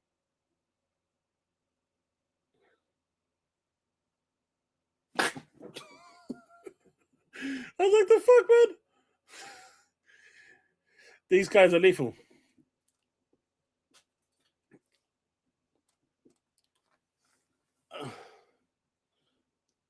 Okay, now she's gone again. I want to be able to just type in Xbox on YouTube and see what new games are coming to Xbox. Instead, I get a Navy because those videos generally don't get any views, man. I've made a ton of those videos and they get like 100 views. I mean, I don't grift on Xbox. I just report on the news. But I've made loads of those videos, and I've seen other people do it as well, and they just don't. They just don't get the traction for news. I don't know why. It's weird, but people being happy about video games is something that people don't want to watch. They don't want to watch people being truly excited about a video game.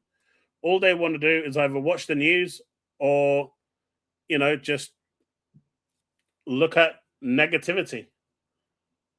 I try to stay away from the negativity side. I just stick to the ongoing news and I try to report on it in, as level-headed way as possible. But, it is what it is.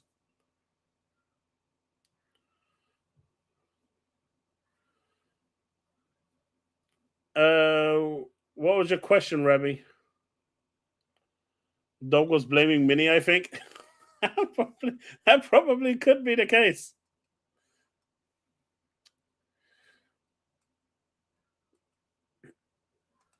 Like tomorrow, I think I'm going to make a video on Woowa because it's coming out on Xbox next month. Actually, in 10 days' time, I think, right? Yeah, in 10 days' time, it comes out on Xbox. So I'm going to make a video on it tomorrow on the do's and don'ts and stuff like that and what people should expect. But hopefully that will do well.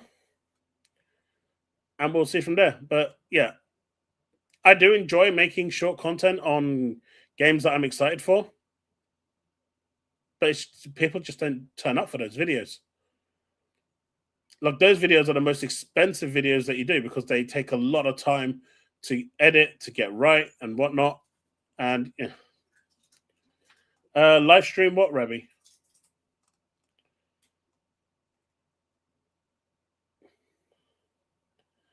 I can't see what you actually said. Guns of Echelon? You want me to live stream that? I don't even know what it is, so I would have to see. But it won't be something that I'm going to do anytime soon, like I said, because I've got my catalog to run through. Guns of Echelon.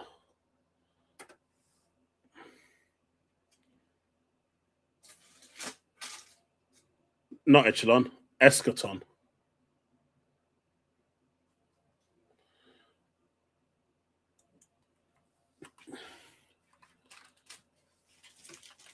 Man, if I actually... All right, so let's check out this trailer. I don't know if any of you have seen this. I've never heard of this game, but apparently It's called Guns of Eschaton.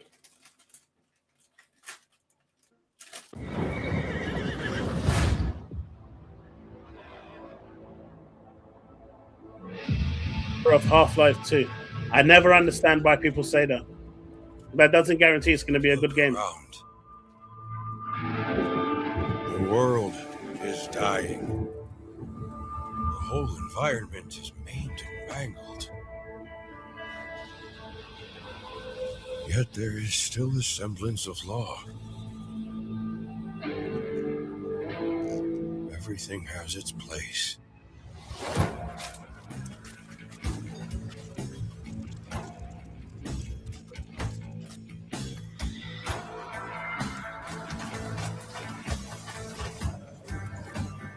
Keep your weapon clean and ready.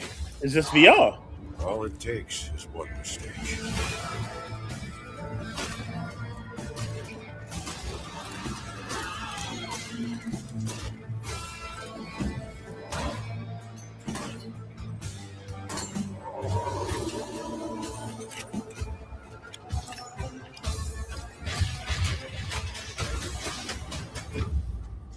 What do you think of this, chat?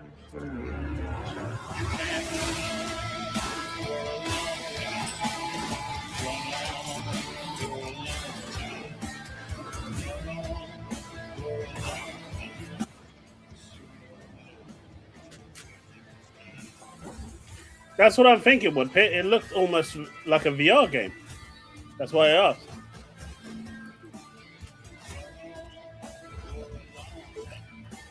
You sneaky little bugger.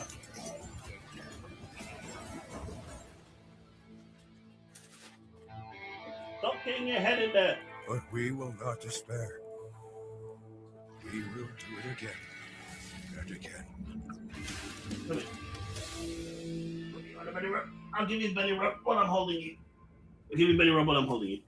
I'll give you belly rub while I'm holding you, yeah? You can have the belly rub while I'm holding you.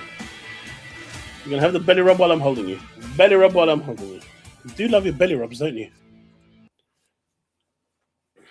Come on, belly rub. Not digging it? Yeah, me neither. You really are just restless tonight, aren't you? All right, I'm going to put you down, and that's it. No more, yeah? Hey, don't give me that look. Don't give me that look.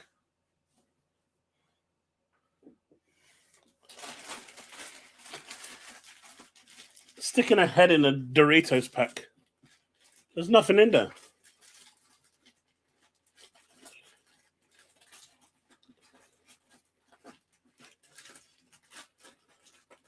I don't know, man.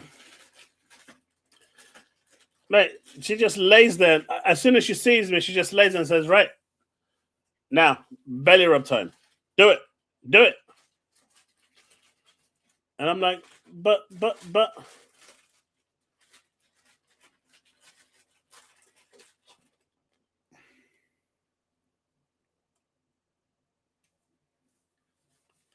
Hey, Trebon, how's it going? Check out Cinder City.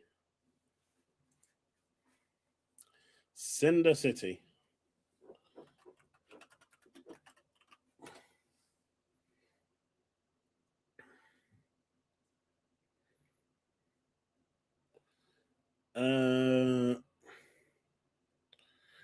Which one should we look at?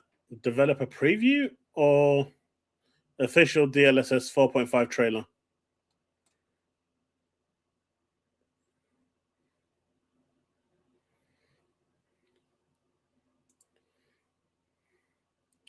Chat, I'm going to be right back.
Sorry about that, chat. She made a massive mess, and I just had to clean it up.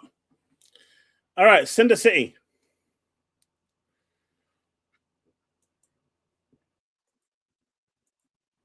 Let's have a look at that.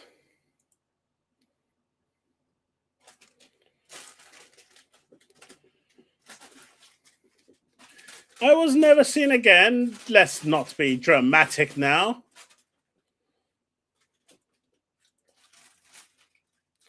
All right, so here's Cinder City.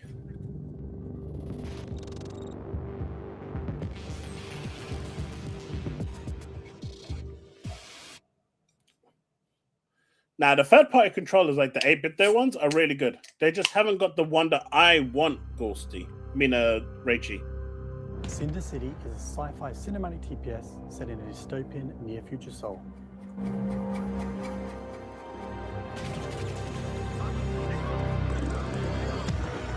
The world of Cinder City is built around a single incident that takes place in the 23rd century, an event that fundamentally changes the course of 21st century history.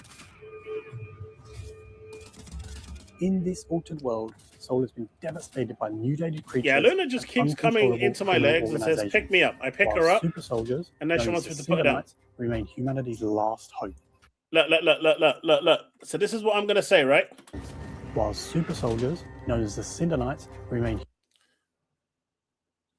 This game has already got my interest. I'm not going to tell you why, but it's already got me interested. That's all I'm going to say. Humanity's last hope. To bring this desperate world to life as a game, Cinder City focuses on 3 core elements: a tense cinematic shooter experience, a massive open world, and large-scale multiplayer PvE. Players take on the role of Seven, a Cinder Knight, at the center of the story. The journey begins with a mission in Samsung-dong to rescue his daughter Joy.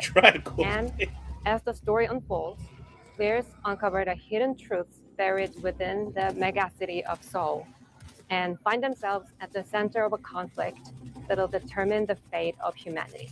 Almost sounds like a Chronos vibe, right?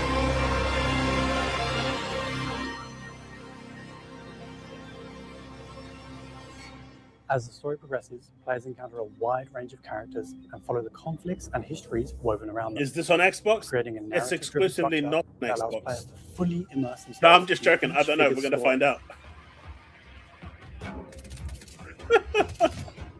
Throughout that journey, we are building a variety of PvE, cooperative content, and multiplayer systems. Wait, is this going to be like a Division-style live service game? Deep sense of accomplishment through teamwork. To support this, our goal is to create an open-world battlefield that is constantly evolving and expanding.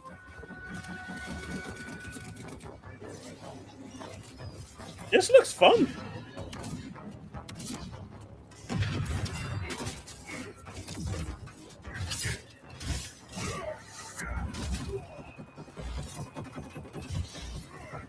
Yeah, see, the character on the left looked really good. Why aren't they showing more of that character?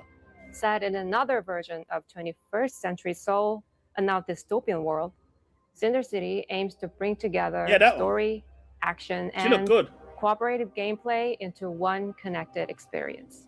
We plan to share more of the game and further updates through the official Cinder City Discord channel and other social media platforms. So be sure to follow us there to not miss out any info. We look forward to sharing more details of Cinder City with you soon. Into one connected. So this world setting, this post-apocalypse, end of world kind of setting, is my favorite setting in films, in video games, you name it. This is literally, outside of sci-fi, this is literally my favorite setting. So this already has me interested for a number of reasons. And yeah, Trey, this was a nice catch. Again, it looks like it's made by made in China by a Chinese company.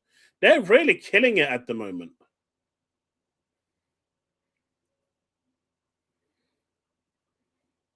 Wait, there's male characters in here?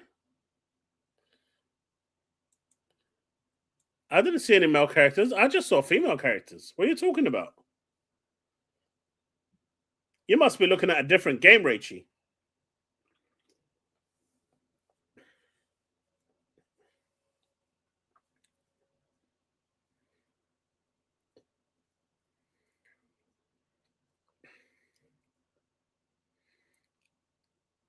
If it's made by a Chinese company, then it's definitely not.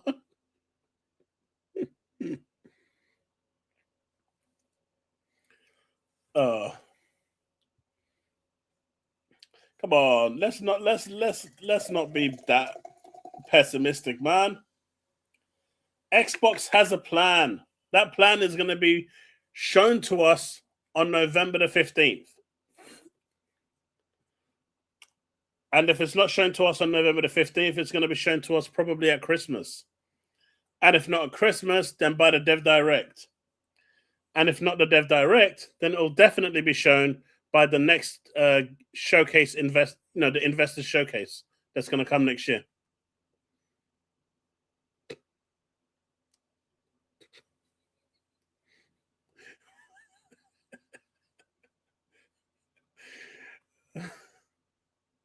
Sorry. Xbox is beating you into pessimism. Beast of Reincarnation is another one I'm looking forward to.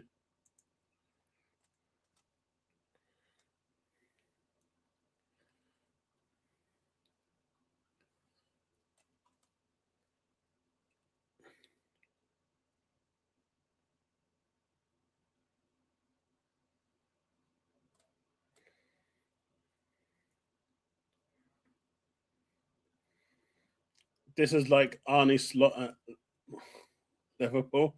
Me mean to okay, really. I know, man. But one thing I will say is there's going to be a lot of speculation on what's going on with Xbox over the next few days.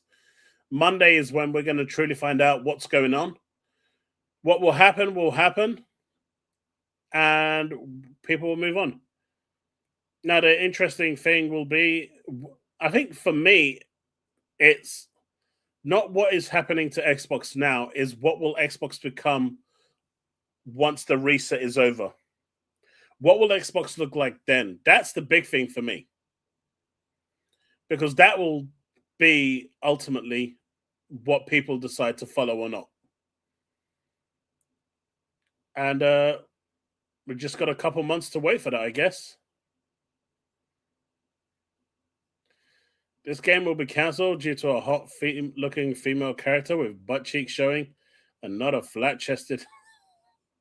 Well, we have seen that a lot of the people being laid off by studios now is their DEI department. Loads of DEI departments are just being let go now. They're just being literally sunset into the wild and being told to go wherever they want.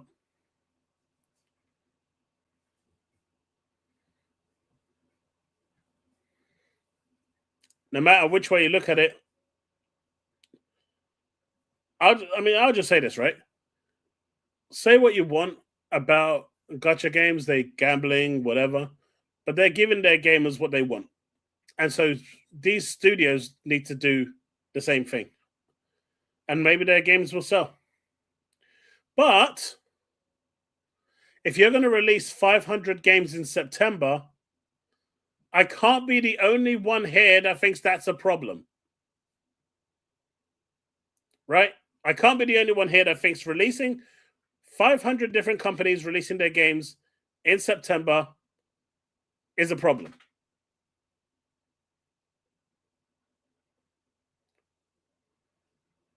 And that's why you pick the people that you want to build for. Would you want to build a game for a core audience that wants your game? Or would you rather build a game that you want to build that no one wants to buy? It's going to be a bloodbath of games. But I reckon September, with the amount of games coming out, is going to be way more than we're going to see.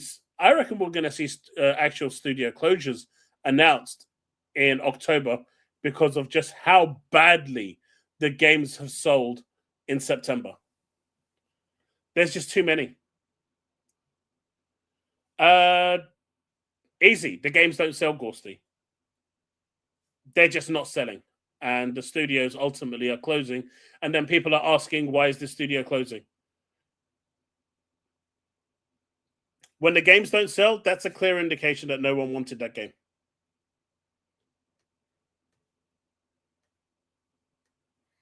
It did sell, actually. It sold pretty well, actually.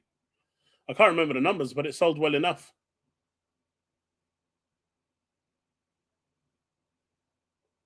Considering it was on Game Pass, it sold well enough.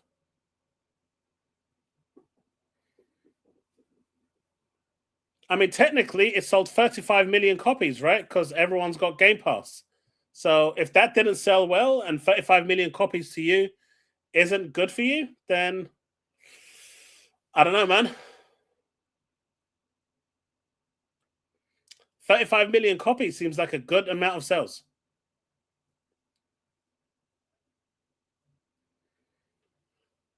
See, that's the wrong attitude to have. You don't educate your people to like your game. But then again, for me, I think Saros has a unique niche audience that really like their genre. And for me personally, that is a game that I like. Right? But I know it's not for everyone. And as long as the budget is kept low, and if they make 300,000-400,000 sales and they make a profit, happy days, man. But if you spend 50 to 100 million budget and you make 10 million back in return, that's a problem. Astrobot sold poorly, but it made a profit. Astrobot cost 50 million to make, and they made an enormous amount of profit on that game. And it sold over 2 million copies. I appreciate the amount of PlayStations out there, but it still sold 2 million copies. Now, people are going to say 2 million isn't a lot. But then you got games like the latest what was the latest Dragon game? The one that had the really bad performance. Can't remember what it was called now. Where you had to pay for teleports and stuff. Have a good night, gaming.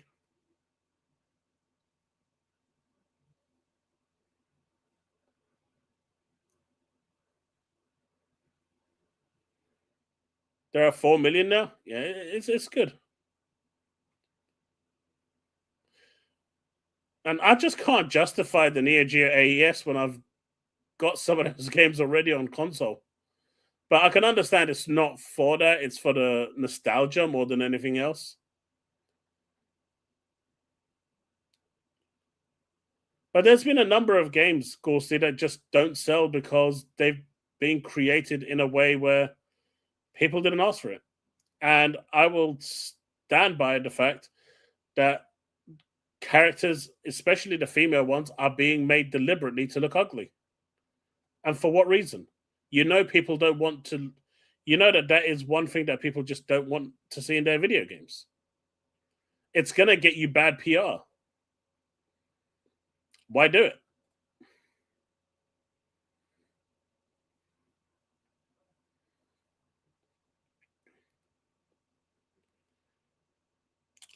I've always been a fan of visual novels.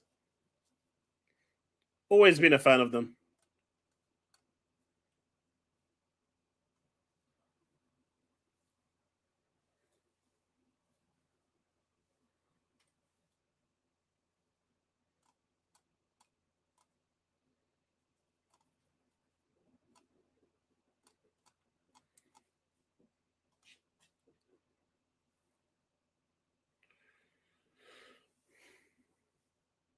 But just so people know about Star Wars, you can take this how you want, by the way. I'm not saying anything. Quantic Dreams released a statement regarding Star Wars Eclipse, reassuring that the game remains unaffected by recent cancellations. As previously stated, the development of Star Wars Eclipse remains unaffected by recent closures of Spellcasters Chronicles, a decision driven by the challenging market conditions in that segment. The development of Star Wars Eclipse is continuing as planned, with the full commitment of its team and all necessary resources to complete its mission. So that game is still coming. So for those that were wondering if that game was getting cancelled, it is not.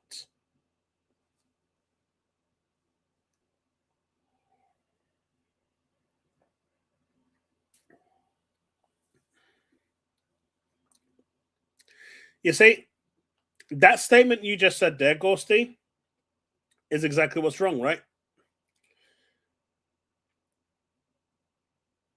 If it doesn't matter whether the character's fuckable or not, why not just make them look pretty?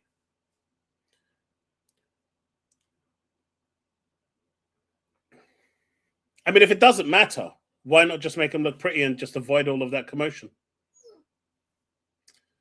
So clearly it does matter.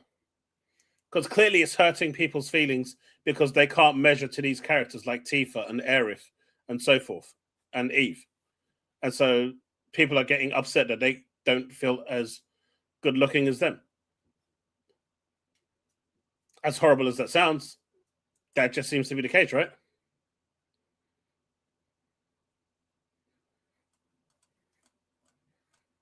But they don't all look the same. Have you seen the real world? I have. I have, I'm married. I've got 5 kids.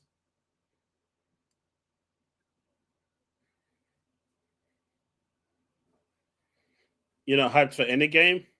All crap, that said.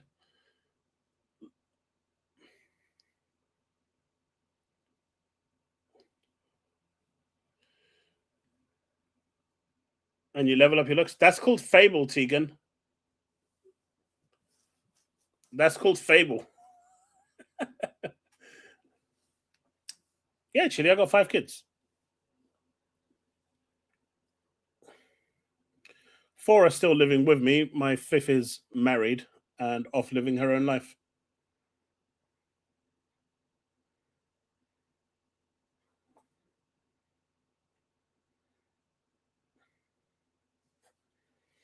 Okay, that's different. That's not what I'm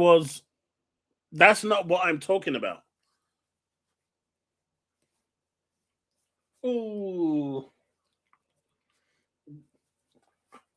I don't care if the main protagonist is a female.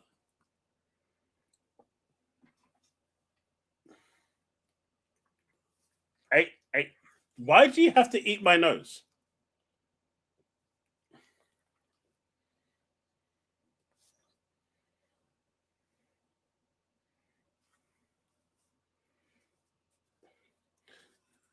For me, do you want to go down again? Huh? Do you want to go down again? You do? I'm going to put you down, okay? You don't want to go down? You want to stay with me? Okay, you can stay with me. See, I don't think Deborah is ugly. Not at all. I think that she was, for me, because I've got that perception of her from Daredevil, for me, it doesn't work. I think they should have picked someone else. This has nothing to do with her looks, nothing to do with who, it's just, I associate her now with Daredevil because that's where I've seen her. And for me, it didn't work. But that's got nothing to do with her being a woman or unattractive or anything, if that makes sense.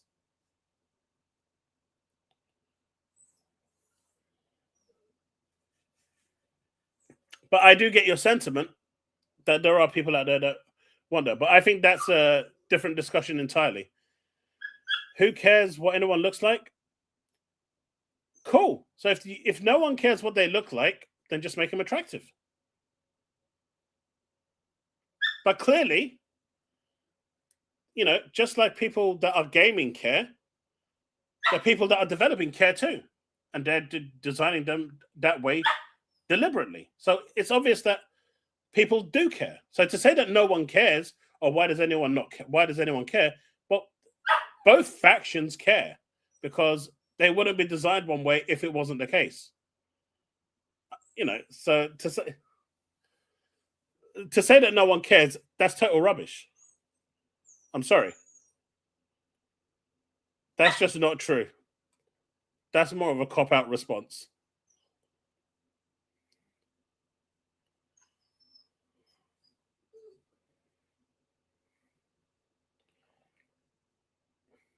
Well,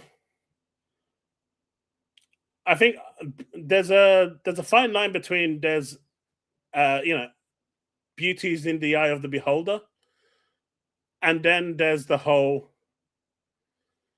let me show you something. Let me show you a little skit that I found yesterday that I sent my son, which I thought was quite funny. It's old British humor, so don't take anything to heart or anything like that. There's nothing serious being said here, right? But I thought it was quite funny. But I think it kind of sums up what we're both saying at the same time, right?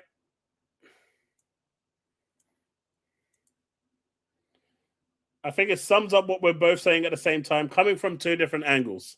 So, what's your problem? Well, Millie and I, we're considering a divorce. See, I don't love her anymore.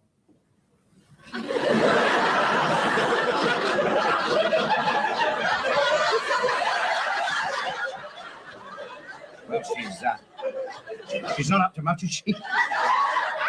I mean, there's not much chance of you being unfaithful, is there? Except when it's foggy. Pardon? Well, I mean, she's a bit off, isn't she? Bit Gorgonzola.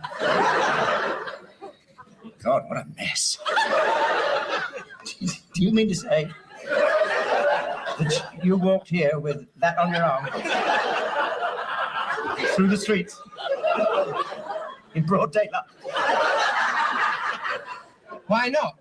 I say chivalry's dead. So, beauty's in the eye of the beholder, right?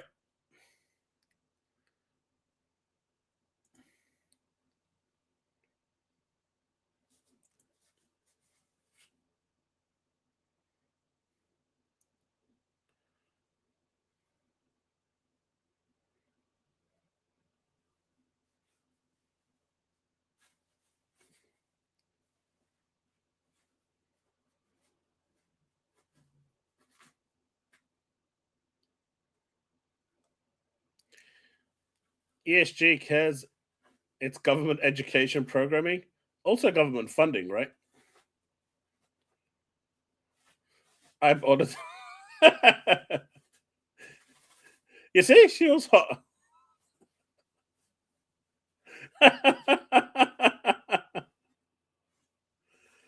It's subjective, but there are standards.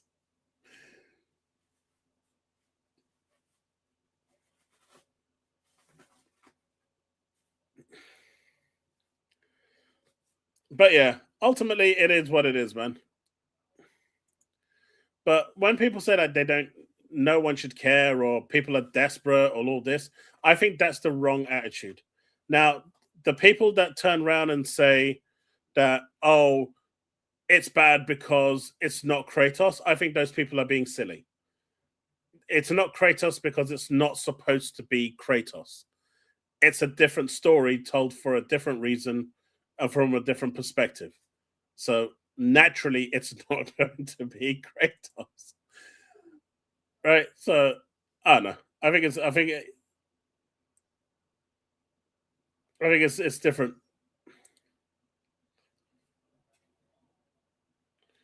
People play Tomb Raider because of her triangle tits. Don't you remember how crazy everyone went when people found out that you could actually have nude mode, and everyone was going mental about it?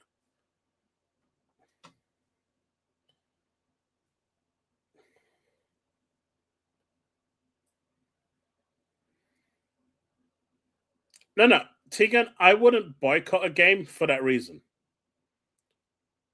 I wouldn't boycott a game for that sort of reason. Look, whether the character's good looking or not is irrelevant to me buying a game. I buy a game because I'm going to enjoy it and I'm going to like it. If it's got a good story, that's the most paramount thing. Story, good voice acting, good music, I'm there. But would I prefer the character to be more appealing? Absolutely. Without a shadow of doubt. I'm not even going to deny that. Lara Croft with a Maradona mode? Exactly.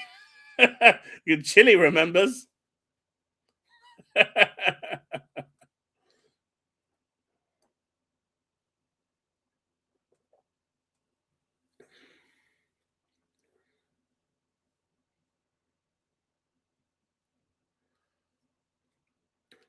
Puerto Rock says, if all these suspected cancellations end up true, then who the F will be left to make games?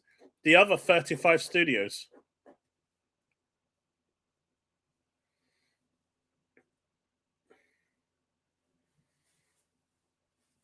I see the characters during cutscenes.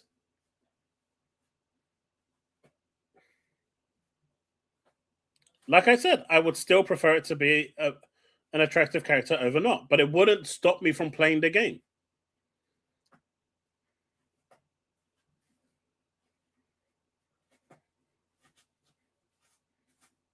Right? It wouldn't. I'm not saying it would stop me from playing the game, but if you ask me, would I want the character to be attractive rather than what some of the games are, pumping out right now? Yeah, I'd rather them to be attractive. That's my choice. I mean, if it's contextually relevant to the story, then that's fair, right, Woodpit? I've got nothing against that.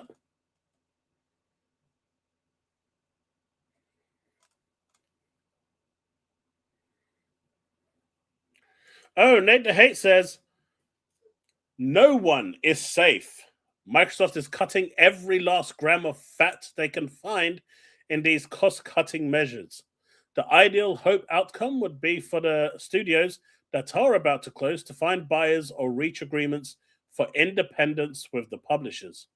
The problem is that those last ones take time to finalize.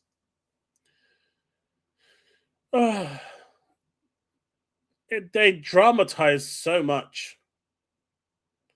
Don't be silly, Gorsty. Everyone loves Matt Booty. He has the booty.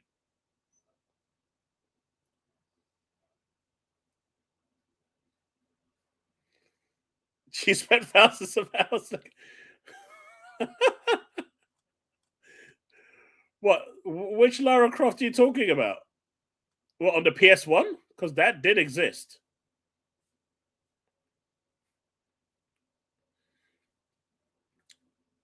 Look, the problem is Microsoft has said they're not subsidizing Xbox no more. So they have to it has to happen. Satya said it's done. We're not subsidizing Xbox no more. Xbox isn't profitable. They're in a bad place. So they need to cut the fat to be profitable. Now, if Microsoft turned around and said, yeah, we'll subsidize you for another year, give you another 1 year hurrah to see if people can turn it around, great. But they're not doing that. And if they're not profitable and if they're not making money, then the whole division stands to shut down. What would be better? For 2 or 3 studios to be shut down or for the whole of the Xbox division to be shut down? Because that's what's facing as a prospect, right? It's one or the other. Now that Satya has said, we're not bailing you out anymore, you've got one of 2 choices. A, you're going to shut down a few studios to make the division sustainable. The hope would be that the management that fucked up during those studios would also be gone, the senior management, but chances are nothing's ever going to happen to those people because it never does, right? The senior management never get affected. The people that make the decisions always have their job secure. It's just a thing. Look at any other company. It's always the case. And it's annoying because it's the grunts that usually take the kick in the balls. But you've either got the choice of a few studios closing or risk the whole thing collapsing. The only game they've actually marketed properly was Forza 6. And look what happened. I've said that as well, Gorsty. I've said that. How many times have I said that? That if they truly aggressively advertise their games the same way they advertise Forza, they would sell. Right? There are the ones that I don't understand. The ones that I truly don't understand is the ones like Double Fine. Because there are certain studios that were brought into Xbox whose primary focus was to deliver Game Pass filler content. Keeper is Game Pass filler content. Kiln, which I'm still playing to this day, by the way. I like Kiln. Some people might think I'm chatting rubbish and I'm BSing. I like Kiln. It's a good game. I really enjoy it. I play 1 or 2 games, maybe 3 games a day. I like it. It's a nice jump in and jump out game. But these to me are Game Pass fillers, right? Even Senwa to a certain degree is a Game Pass filler. So if you're bringing these studios in with the prospect that they're being brought in as a Game Pass filler, then their profit and loss shouldn't matter. That's my frustration in all this. Because at that point, you brought them in for a purpose and they have delivered on that purpose. And now you're moving the goalpost and saying, right, well, we kind of needed you to do that and be profitable at the same time. Well, no, that wasn't the original intention. Because if I'm putting my game on Game Pass, my sales are getting cannibalized. End of story. They are.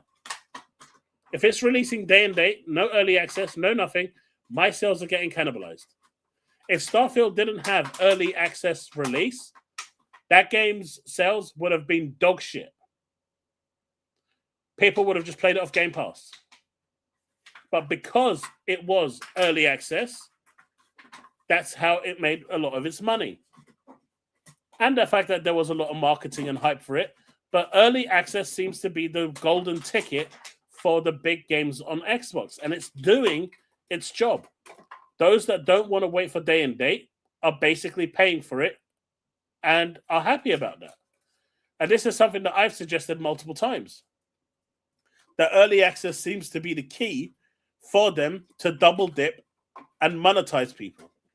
I don't like early access because that means Game Pass isn't getting day and date anyway.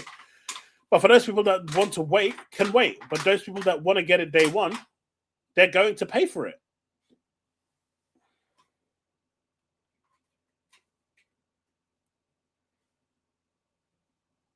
Exactly, Chili. So maybe cutting studios isn't what they should be doing. Maybe they should sack the morons who... I've told you that they... I mean, their marketing department is gone anyway. They don't have a marketing department. That's the problem. You do know that, right? They got rid of their whole marketing department. Now, if you're wondering why Forza has such a big marketing push, they actually brought one person in specifically for Forza Horizon 6 to market the game and push the marketing and get everything sorted, right? And he probably has his little team in there. And they've actually brought someone else in for Fable, I believe, as well, to do the same thing. Or is it that the second person is covering, I think, 2 or 3 games? But the one person was brought in specifically to cover it. It's really dumb the way they're doing it, but that's how it's working. They got rid of their whole marketing department. They don't have a marketing department. Even though every Sony first-party game is exactly the same game with a different coat of paint. But they're selling. Not all of them, mind you.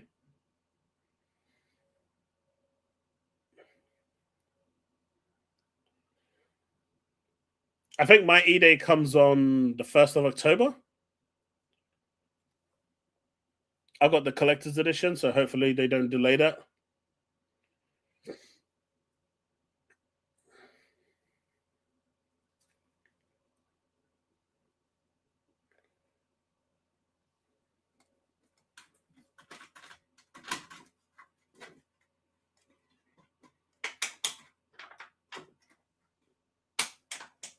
But yeah, so that's my frustration with the studio, some of the studios closing, because they've done what they were brought in to do. But again, What confirmation do we have that the studios are closing?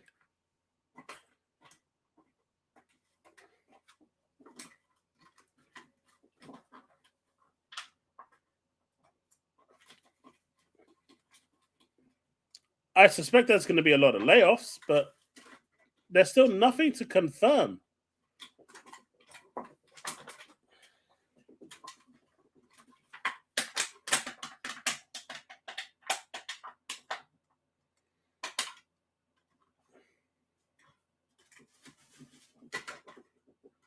The media wants to kill the GTA 6 negative news so quick. What negative news is there for GTA 6? Persona 4 remake.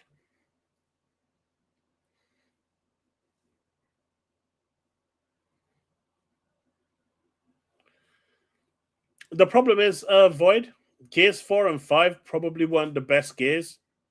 Gears 5 especially wasn't very good. They played it way too safe in terms of the story, in terms of just everything. I would try replaying the 1 to 3. And if you like that, you might find that E-Day might be for you. But I would check out those games before. I don't know, 4 and 5 just felt, 5 especially felt very weak.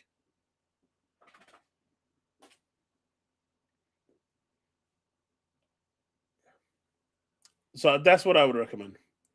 AI is in development to make games faster too. Maybe next tech will decide the next moves. I mean, if you use AI, no one's buying your game, right? Unless you're Sony, then no one really cares. But if Microsoft turns around and says, hey, we use AI to put that one single tree over there, that's it. No one's buying the game. The whole crowd is going to go mental about it because they use AI. Like, it's such a weird situation that we're in at the moment. People want games to be cheaper. There are methods to make it cheaper, but they don't want it to be used to be cheaper.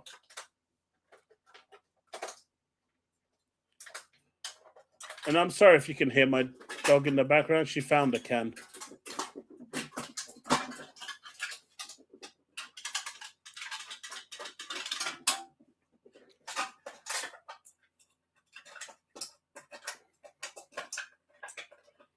They're not using generative AI. They are using other AI tools, but they're not using Gen AI. Because Gen AI instantly means that it's slop.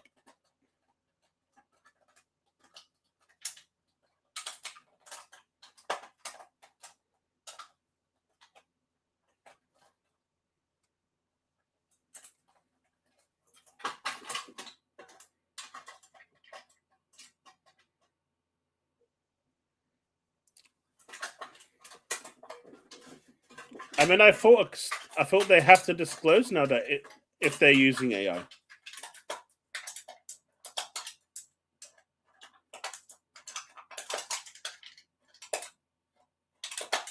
They did.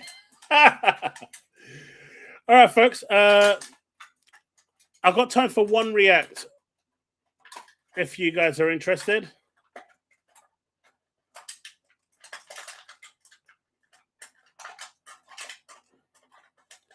Let me look through my React channel, which I'm definitely going to rename after the stream. You got a choice of Xbox shuts down Game Pass, no new games ever. New leak says Xbox is broke, Blade cancelled, Arcane shut down, and then something else. There is nothing here.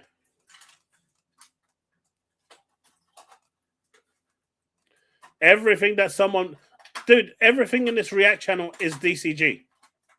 Everything in this React channel that people send me is DCG. Everything. Everything. Everything.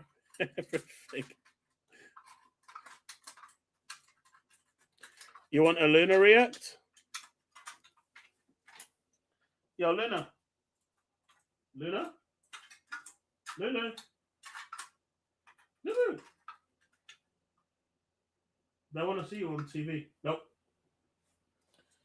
Nope.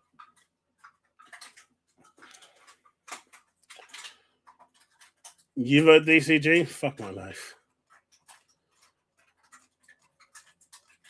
Yeah, I'm not seeing anything else. Everything in here, literally, it's just streams of DCG, like constant streams of it. There's a new leak says Sony forced to release PlayStation 6 in 2027. Again, that's DCG. There's a GTA 6 is a scam. $80 price, digital only, single player DLC for $100.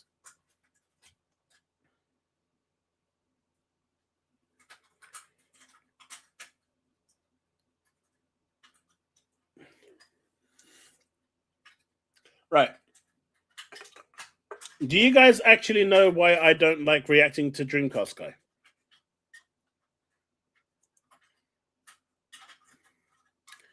And it might not be for the reason that you guys actually think. But do you guys know why I don't like reacting to him?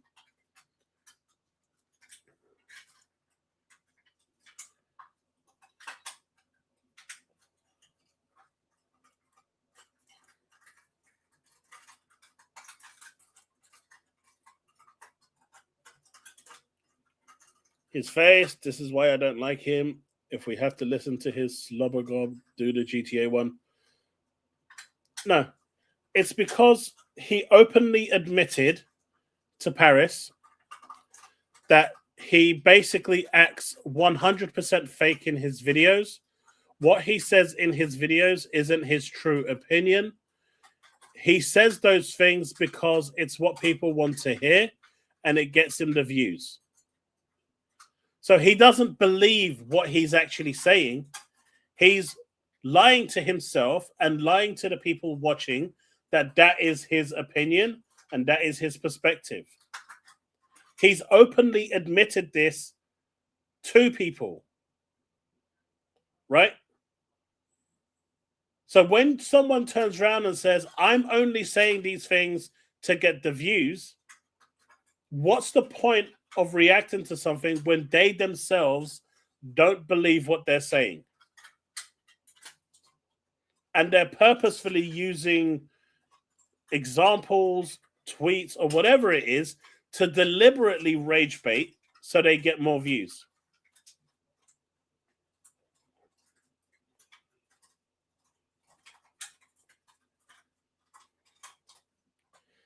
I tell you what, Scorsty, if you get me a 5080, I'll plug it in my PC, I'll go to Steam and buy some games. There you go. You can't get fairer than that, right? But no, that's why I don't like honestly reacting to the Dreamcast Guy, because it's fake. It's fake. And so when I see people reacting to him, whether it's Alex or someone else, I question myself. I question them, like, why are you doing that? But it gets the views, it gets the reactions, it gets people think. I just don't enjoy reacting to something that they don't actually believe in. And so to me, that then becomes, what am I exactly reacting to? Yeah, that doesn't matter, Ghosty. When has that ever stopped you? The king of lawnmowers. When has that ever stopped you?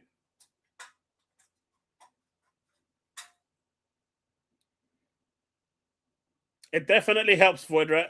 It definitely helps.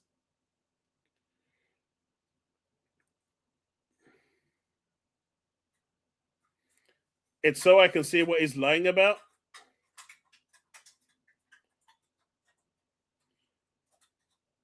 Frit, I don't know. I find that the whole grifting side of things, with the way they go about it, it's not my thing. If you're top 10 and 58, you keep it for yourself. But since you guys want what you want, I will give you what you want. And we can see what he's lying about.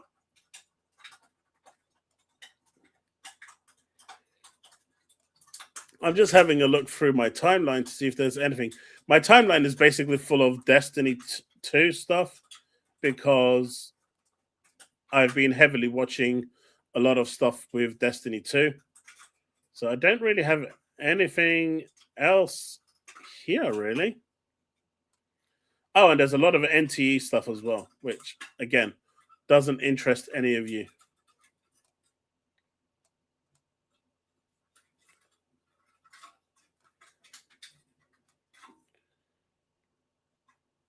All right, let's pick a GTA 6 one then.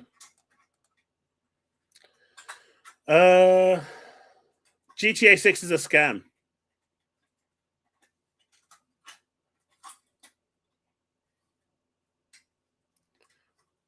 Goat dog.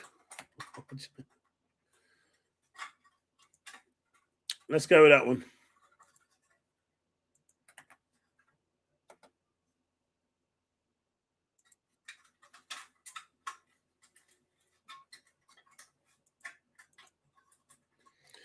I'll take the hit so you guys don't have to. Just so you know, I am doing this in utter protest. This guy here. Today we're talking about Grand Theft Auto 6 because they just officially announced the game will be $80 at launch. It has a $100 special edition, which locks out single-player content, and it's digital only, even if you buy. That's a question that I don't. That's something I don't understand. Why is it £70 here in the UK and not $70 in the US? Usually it's. I mean, aren't your games normally $70 in the US? So why are the Americans actually paying? I know if you do the currency conversion, we're actually paying more, but normally it's they just change the pound to the dollar sign. But even with the exchange rates, £60 for us is $80 for them. So we're actually still paying more.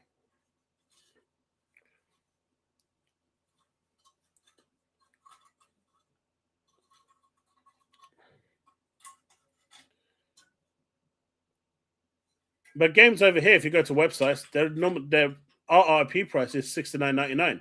The fact that the shops are selling it for $64.99 or whatever is different, right? And they have to add tax on top of that $80 as well. So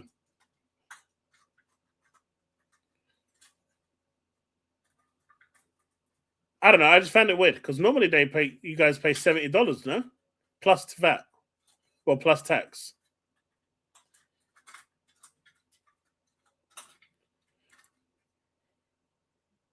The game itself and get a nice fancy box for your game collection, it's going to be empty other than a download code.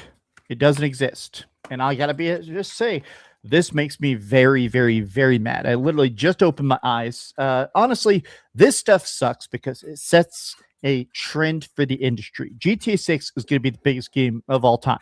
Hands down. Biggest sales, biggest community, biggest number of active users. And they're going to tell the entire industry it's okay for every game to attempt to cost $80. And this feels, in a lot of ways, it feels like the death of physical media. Let's get into it. Hi, hope you're having a great day. I think it will be. I think if GTA doesn't release a physical version of the game, I think it will be the death of physical media. I think more companies will follow suit. If you could please give this video a like. Although I will say this. I saw someone turn around and say, I can't believe GTA 6 is not going to have a physical version.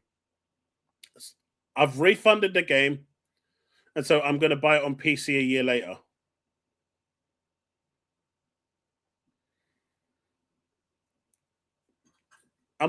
That one got me. I don't understand. So you're not going to buy it on your console to play it now, when everyone in the world is going to be playing it and enjoying it and reveling in that enjoyment together, because it's digital and you don't get a physical game. So you're going to wait a year and buy it digitally.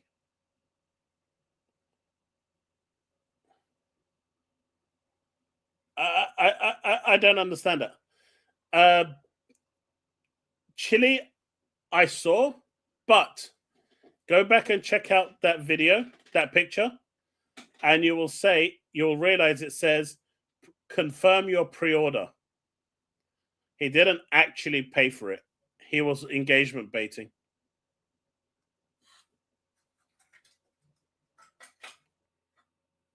No, but it's like, I'm not going to buy it because it's digital only, so I'm going to go wait a year and buy it digital. It's like, what? Wait, what?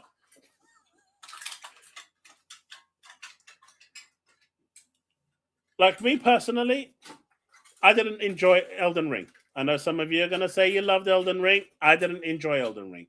I'm not a Souls bro. It's not my thing. Did I enjoy watching my kids play it and running and screaming for their lives as these things were trying to murder them? Absolutely. It was hilarious.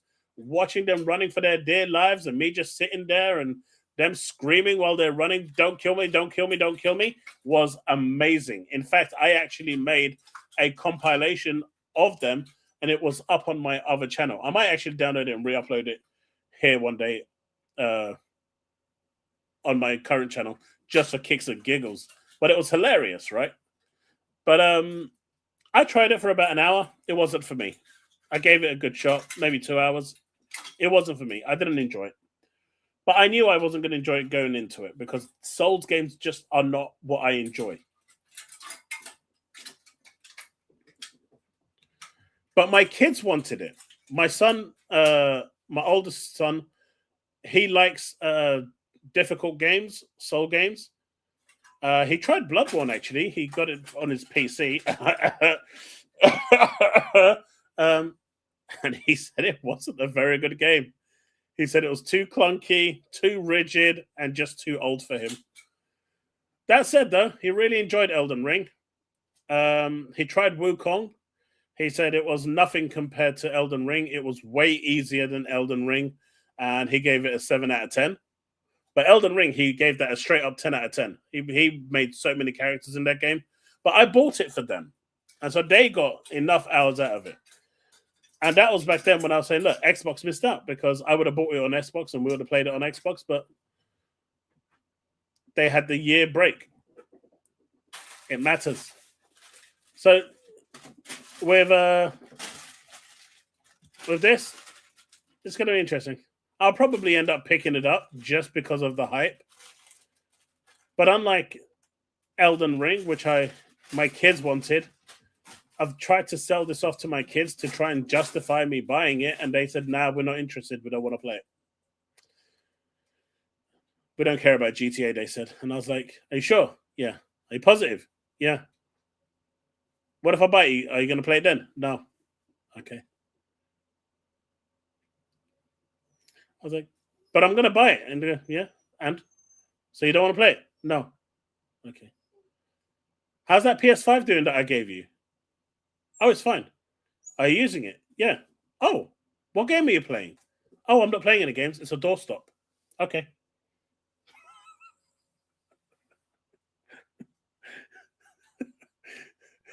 The guy is using my PS5 that I gave him as a fucking doorstop. I went up and look at it, and it's literally just keeping his door open. Well, just get a cheap doorstop so I can sell the damn machine. But no, they migrated to PC like entirely. They don't care about consoles anymore. Which is weird because they used to be console gamers through and through. They loved console. But now, ever since they went to PC and found the freedom of PC, they've never looked back. And as far as they're concerned, if the game isn't available on PC, well, oh well. They'll play something else. There's plenty of games there to play.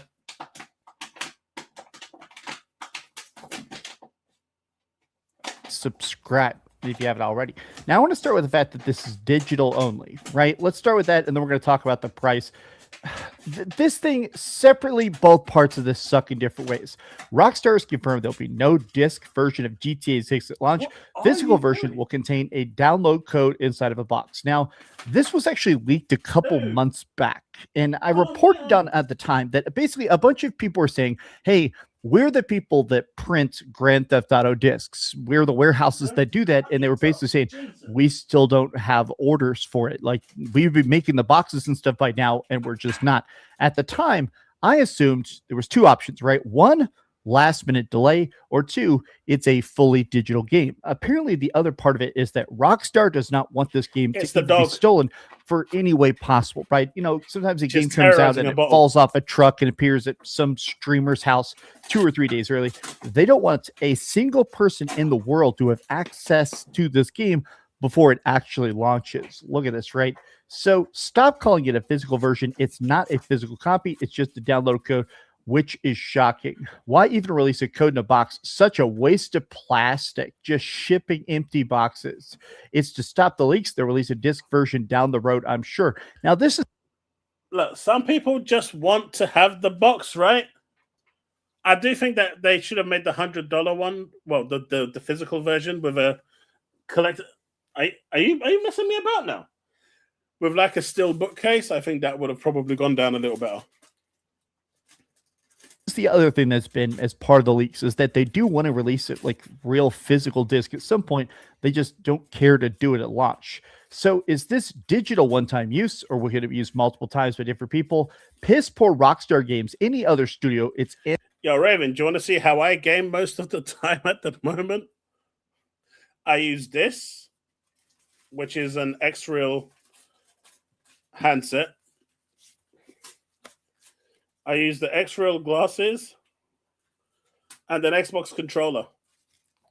And then I lay on the sofa and off I go. Or I plug the X-Reals into the ROG Ally X and off I go.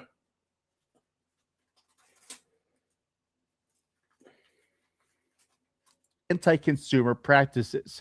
Funny how gamers won't complain when Nintendo does it, and now they're loud. That's the thing, right? Is that Nintendo has really gone... Wait. Don't care to do it at launch. So is this digital one-time use, or will it be used multiple times by different people? Piss poor Rockstar Games, any other studio, it's anti-consumer practices. Funny how gamers won't complain when Nintendo does it, and now they're loud. That's a... Wait. Loads of people complained about Nintendo and their, game key cards. What is he on about? Loads of people complained about that, no? Am I wrong in this? I remember people were literally going mental about that.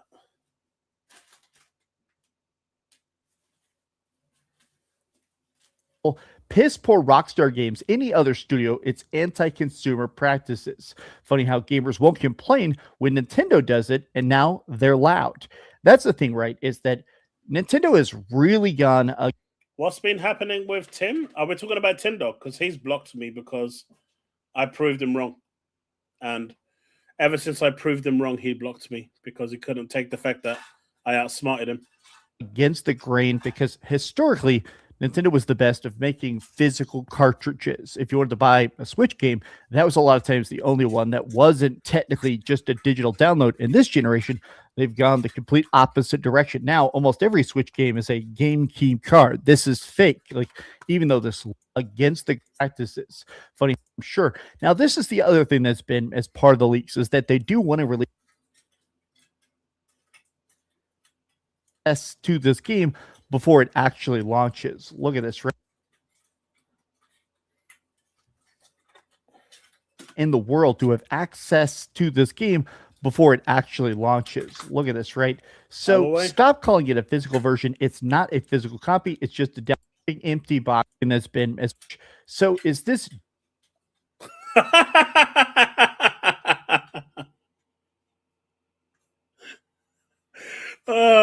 A one-time use only. Of course it's a one-time use only. What did he think it was going to be? digital one-time use, or we're going to be used multiple times by different people. Piss poor Rockstar Games, any other studio, it's anti-consumer practices. Sorry, chat. 1 second.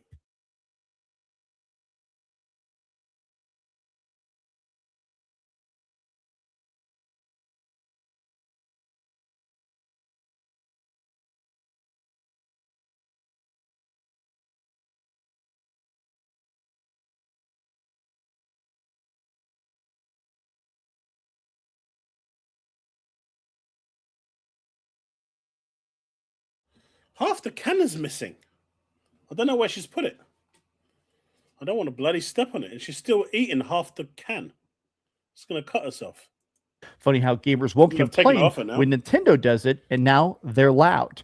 That's the thing, right? Is that Nintendo has really gone against the grain because historically, Nintendo was the best of making physical cartridges. If you wanted to buy a Switch game, that was a lot of times the only one that wasn't technically just a digital download. In this generation, they've gone the complete opposite direction. Now, almost every Switch game is a game key card. This is fake. But at least you could sell it, right? At least you could sell it. No? At least with a game key card, you can sell it if you want to sell it.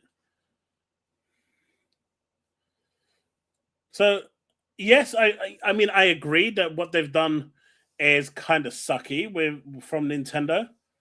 But Nintendo gave them the choice of doing that, and so companies went with it. These cartridges for Nintendo cost up to £11 a cartridge, right? Per cart. For manufacturers, for publishers to buy, if they're getting the top size edition, or they could get the 1 megabyte or 10 megabyte one, whatever it is, and that costs them £1. If you give a publisher a choice between spending £1 or £11 a cartridge, and you don't give them the middle option at all, because at the beginning of the Switch's life cycle, that you could either get the biggest cartridge or the smallest one. It wasn't until later that they added 2 extra tiers in the middle for publishers to get. But if you give them the choice of one or the above, which one do you think that they're going to take? Well, my friend at Square Enix is the one that told me they pay £11 per thing. They make very little money on Nintendo stuff.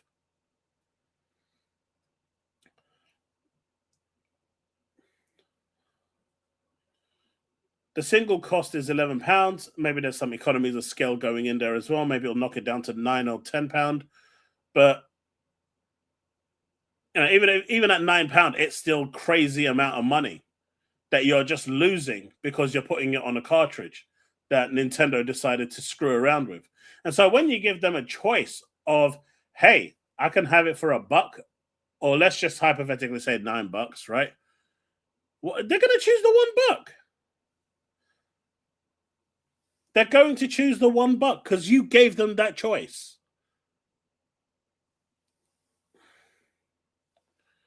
Valve dropped the 4K. Yeah, they dropped it a while ago, Navy, because it's not true. Now it says up to 4K. Even though this looks like a cartridge, when you plug this into a console, it downloads the entire game. It doesn't actually exist. So Nintendo created this problem.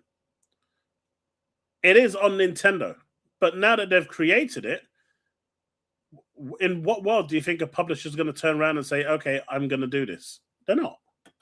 Or is it straight up just going to be a code in a box? It does seem like it's going to be like this, which, again, very wild. But let me take a look at these reactions.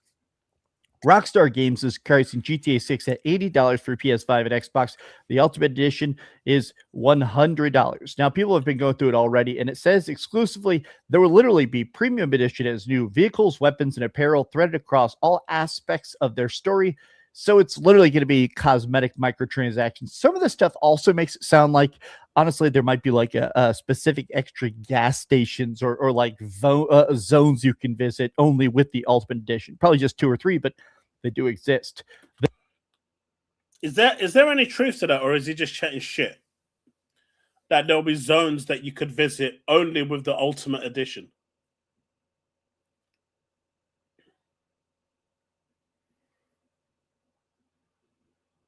I'm just curious. I mean, not that it matters. If I'm buying this game, it's going to be the Ultimate Edition anyway. Just chatting shit? Okay. I think it stores. I did hear that if you go to some of the... What I've heard is that if you go to the stores that with the base edition of the game and you try to go into the stores, it has like a red bar there saying, Brokey, you didn't swipe the credit card, and so you can't get in. I don't know how true that is, but that's what I've heard. There are also some quests. So there's quests locked behind it as well. I hope so. That'd be great.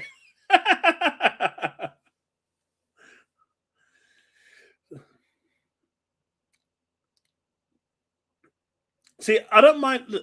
I don't even mind the quests. There being additional quests tied to the $100 version. I just think that there shouldn't be locations locked in the base game. That's all. If it's there, it should be accessible. Give people extra stuff that you can't get in game. I'm happy with that. If there's extra missions, okay, side quests, whatever. You're paying extra, you get that. But just don't lock out content that's already in the game. That's my only thing.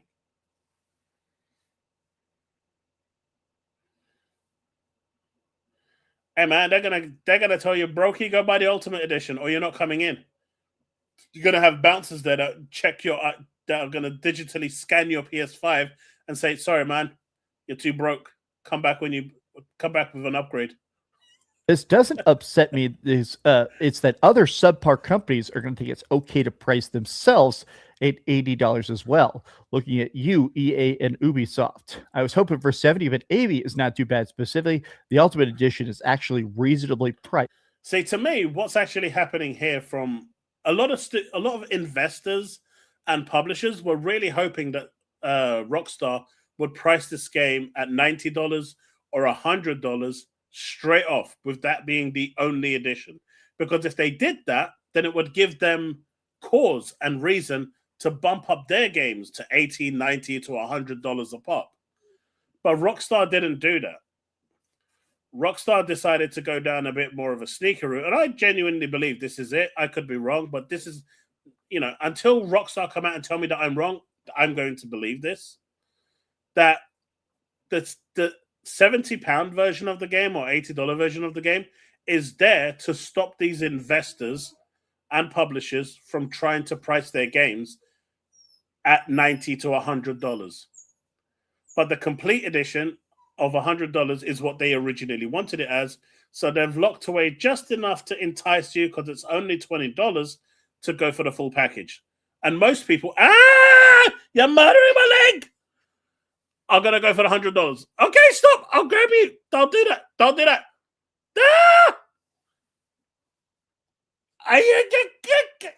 You're murdering me. Come here. Come here, you little shit. Yeah.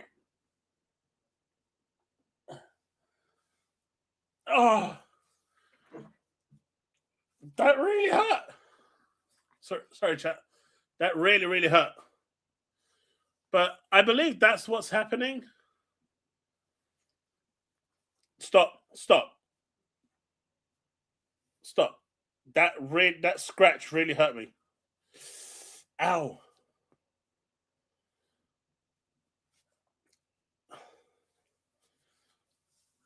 Yeah, I'm okay. I've got lymphedema in my legs.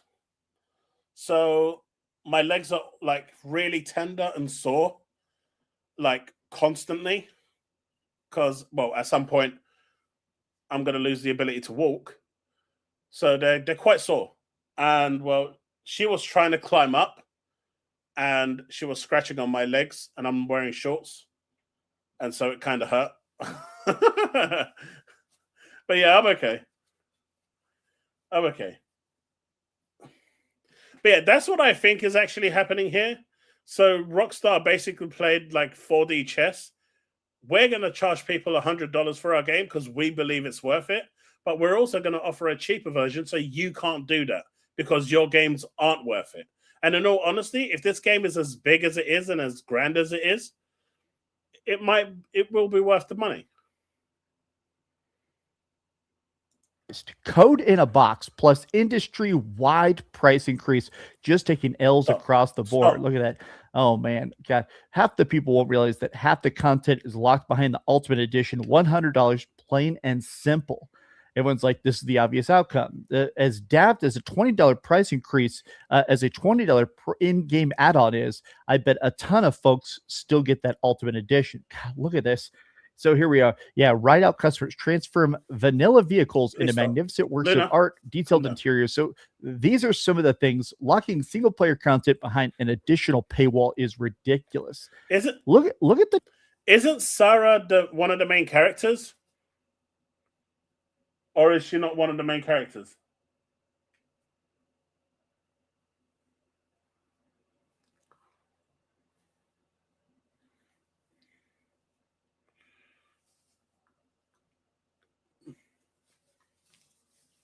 Okay, you need to calm down. Mate, it's like this all the time. Disappointment. It is interesting that in a lot of ways, people are just shocked that it's been this long for the game and it's finally here. Mom, can you buy me this game? And cash your card, sir. Sourced from what? Sourced from the Versetti estate. PlayStation staff trying to stop the servers from Friday tomorrow. The fact that you're locking some shops behind the Ultimate Edition is really poor for a single player game. Man, that $80, man. I think that's what's sticking with me the most, right? Absolutely the most hilarious part within the comments is people questioning Jeff Keighley if this is real. Come on, guys. Makes sense that it costs as much as Mario Kart World also cost $80, right?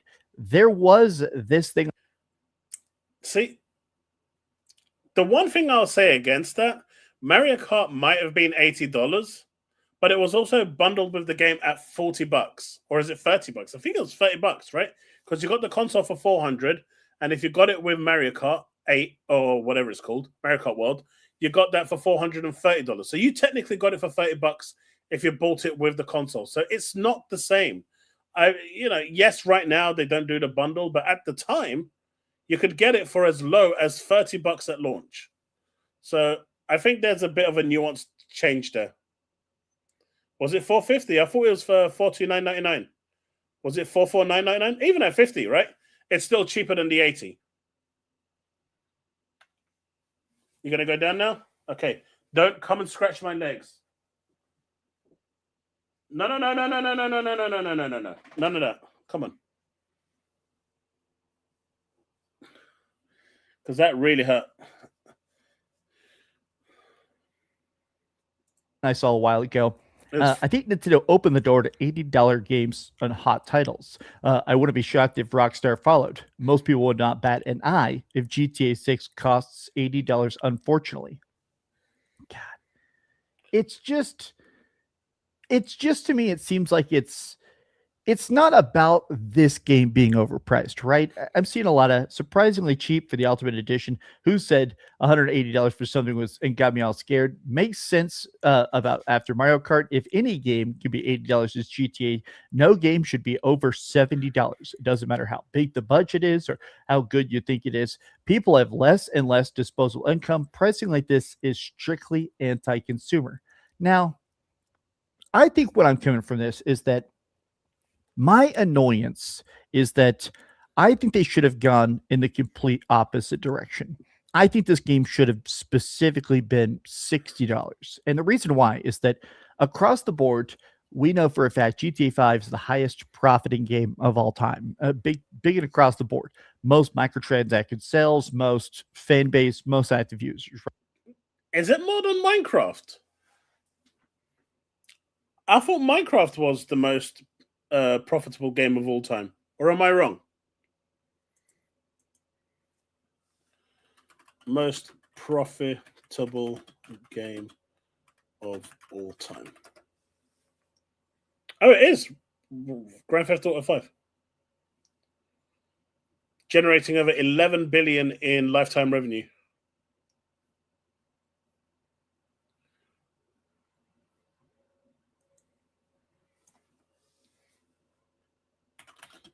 GTA 5.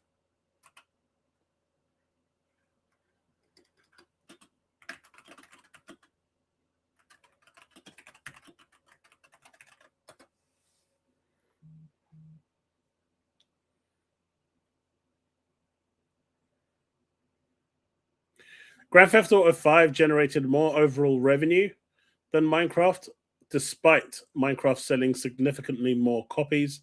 GTA 5 has accumulated 8 billion to 10 billion in lifetime revenue, thanks to its premium pricing and lucrative GTA Online microtransactions, whereas Minecraft's total revenue is estimated closer to 3 to 4 billion because it's being sold at a much lower rate.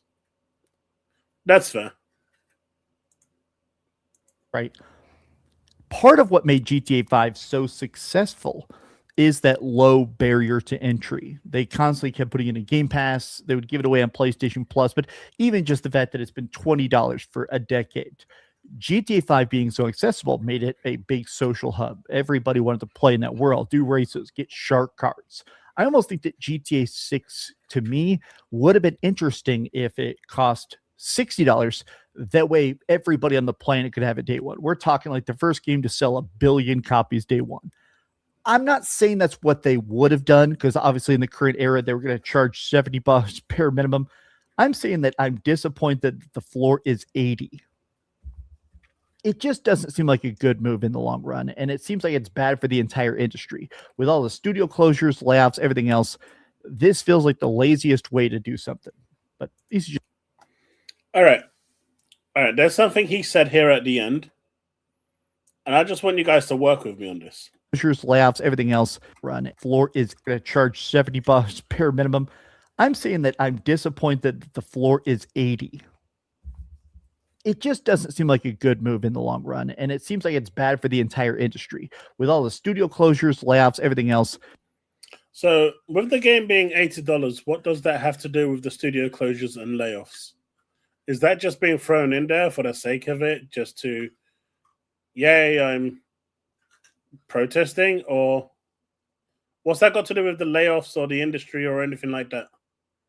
Or the studio closures?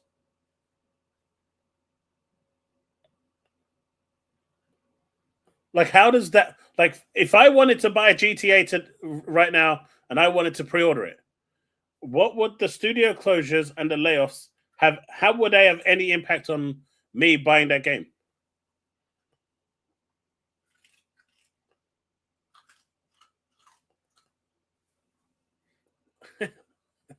It doesn't make any sense. It doesn't make any sense, man. Come on. Oh,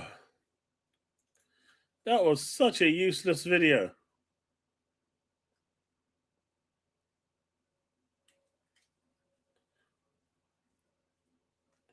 That was so pointless.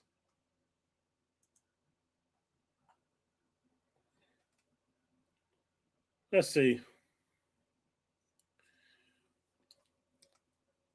That was literally a really, really just completely and utterly pointless video.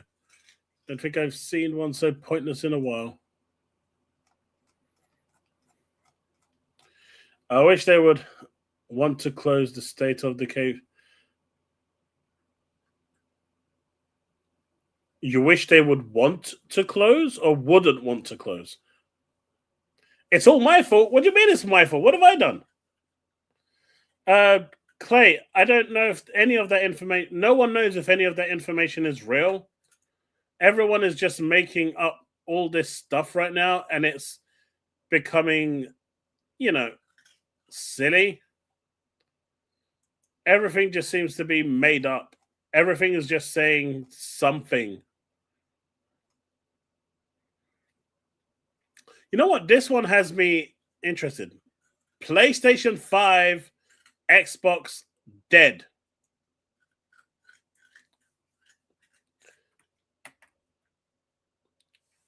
Shall we check that one out and then call it a day? PlayStation 5 and Xbox dead. Felt like the easiest option. I feel betrayed, I thought you had my back, Ghosty. I thought you had my back. I should have known better to trust the scales.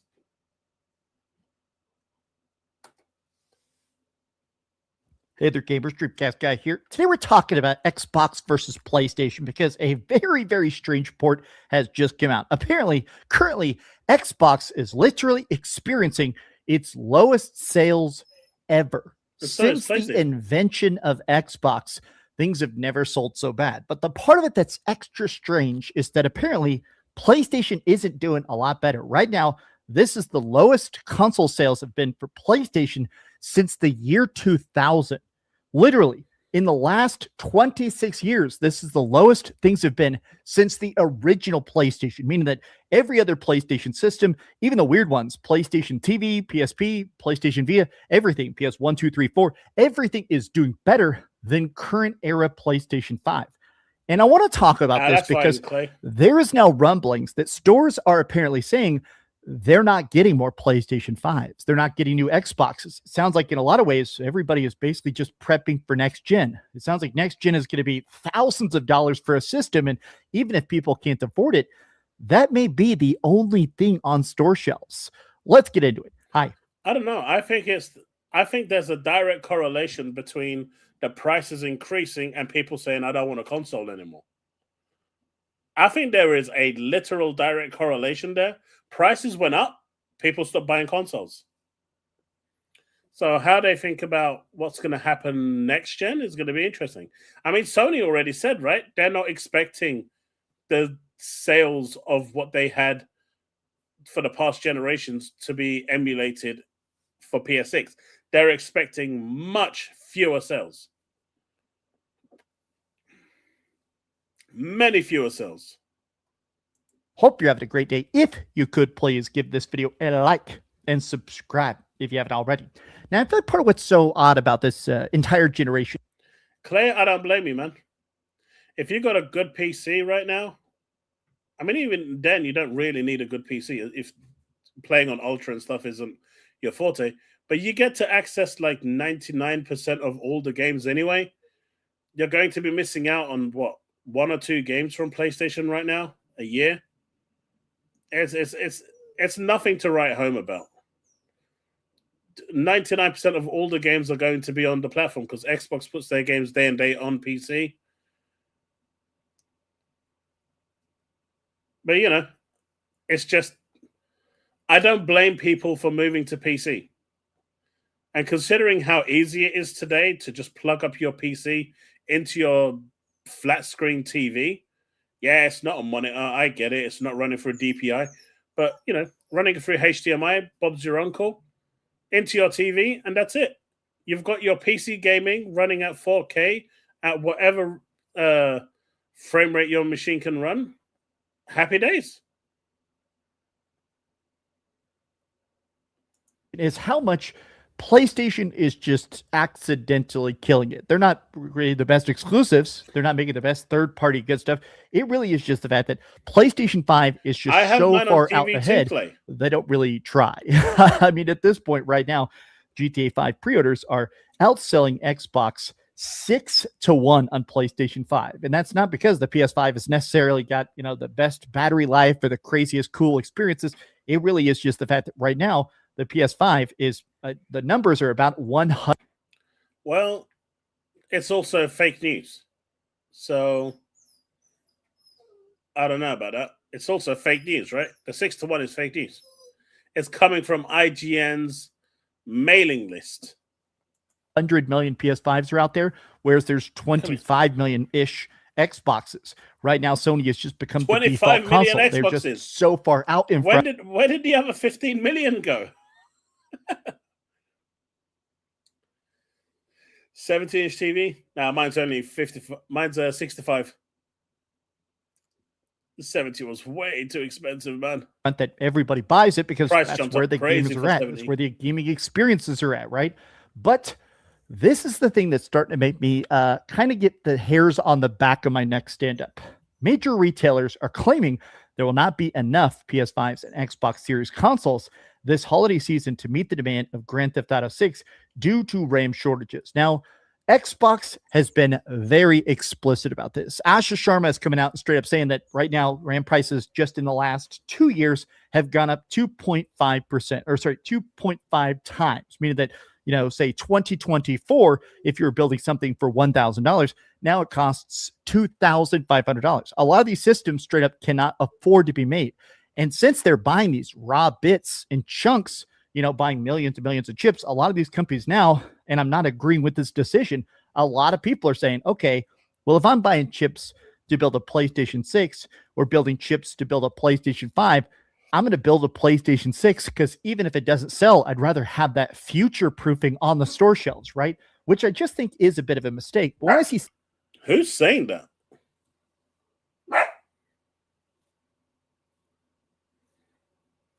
Who's saying that?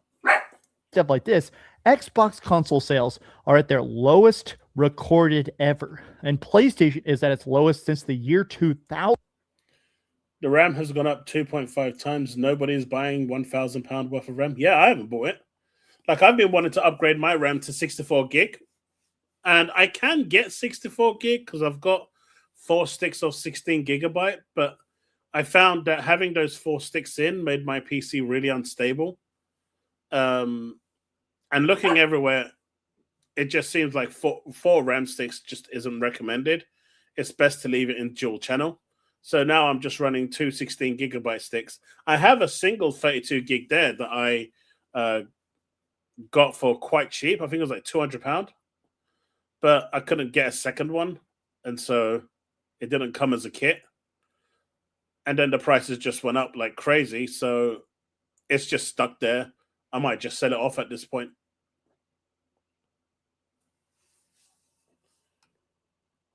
But yeah, I wanted 64 gig just because I do like editing and stuff.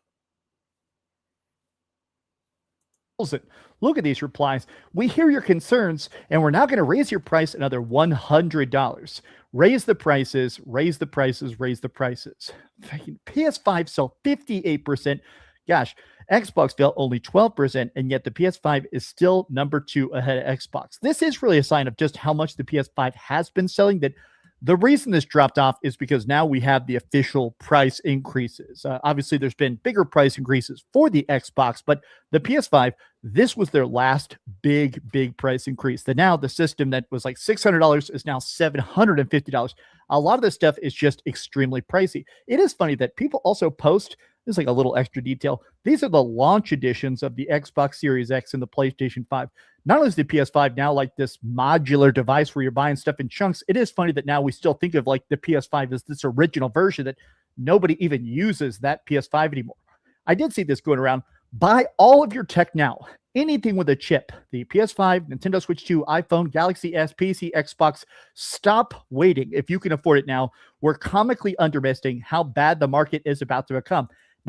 And I think there's a lot of truth in that statement over there. And this is why I'm saying, if those next generation consoles are ready, push them out now, because they're only going to go up in price. As the chips get more expensive, the price of those consoles will go up. If you try to delay it for a year. And if you delay it for like 4 or 5 years, well, the hardware that you've actually got spec'd out there is going to be completely out of date. And you're going to have to respec again and spend all those hundreds of millions and whatever it costs in R&D all over again. So it's, I think there's a lot of truth in that. RAM now, pick up a motherboard when possible.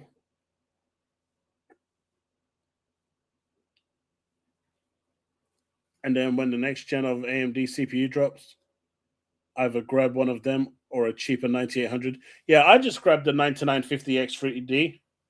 I'm really happy with that personally. Like, my PC is now almost complete. 32 gig is more than enough right now for most things. So I can get by with that. The only thing I need is the graphics card. That's the only thing I'm missing. I'm still on my 3090 Ti, which is still carrying me quite well, but it's starting to hit, like, the 3090 Ti is now the same performance as the 9070 XT. They're pretty much on par in terms of performance. The only thing that the 1970 XT excels on is hardware ray tracing, which the 3090 has software, so you can't really use it. Now, I have to admit, I'm a little bit afraid of this. Like you can see, my phone screen is extremely cracked. I've been using this like Galaxy 6S for years and years and years. Yeah, I think it's time to either replace my phone before this. Like this phone I bought for $300. Buying this one might now cost me, I don't even want to think about how many hundreds of dollars, right? But this is the thing, right? Recent price increases for both the PS5 and the Xbox have been catastrophic for hardware sales. Matt Piscatella of Cersna reports that May 2026 saw the lowest U.S. PlayStation hardware sales for any May in 25 years, the worst May Xbox had in history. Now, what is so important about this is that it's not coming out of nowhere. Game prices were flat for most of the generation, and then they went up, and then they went up some more. Obviously, this is by Steven Totillo of GameFile. I charted the Xbox Series X, PS5, and Switch 2 prices, and you can see, look how much they went up. This is wild. Look, the original Nintendo Switch price went up, the Switch 2 price went up, but even this, flat, $500 for all these years, and then it jumped up. Even this, it is crazy to think. Look at this. Here's the PlayStation 5 Pro. Start at $700. $700 seemed too much at the time, and then jumped to $650, all the way up to $900. Look at. Do you know what? Come here. Come here. Come here. Come here. Come here. Come here. Come here. Come here. You keep coming to my legs. You're going to scratch them again. That $900 is still better than the Steam machine. There, I said it. These price increases. I mean, it's just undeniable that this is what is killing the industry. It is being priced down. People are still excited about it. Look at the views on YouTube videos. Look at the views on trailers. Look at the conversation and buzz online, positive or negative, right? If you want to say, man, people spend a lot of time hating on Marathon or, logging in to do their daily quests in Destiny. Clearly, there's still a fervor for gaming, for Xbox and PlayStation exclusives. It's just that point that we're at a spot now where this stuff is just getting ridiculously unaffordable, like ridiculously so, right? Like, think of me, right? I use an ancient phone. I have no car. I have like 5 roommates. I do everything as budget as possible. And even a lot of times when I look at these price tags, like the Steam machine being $1,500, that's not something I can afford, right? Even a person living on a shoestring budget, trying to literally save all the money I can, even then it's like, damn, remember when you used to be able to get a console for $300? This is another thing. Why are people always choosing to cite the most expensive edition of something? Right? You do have a $1,000 version of the Steam machine. You can plug in any controller you want and it will work, whether it's your PS5 controller, your Xbox controller, or whatever. You have the choice of plugging in whatever the hell you like.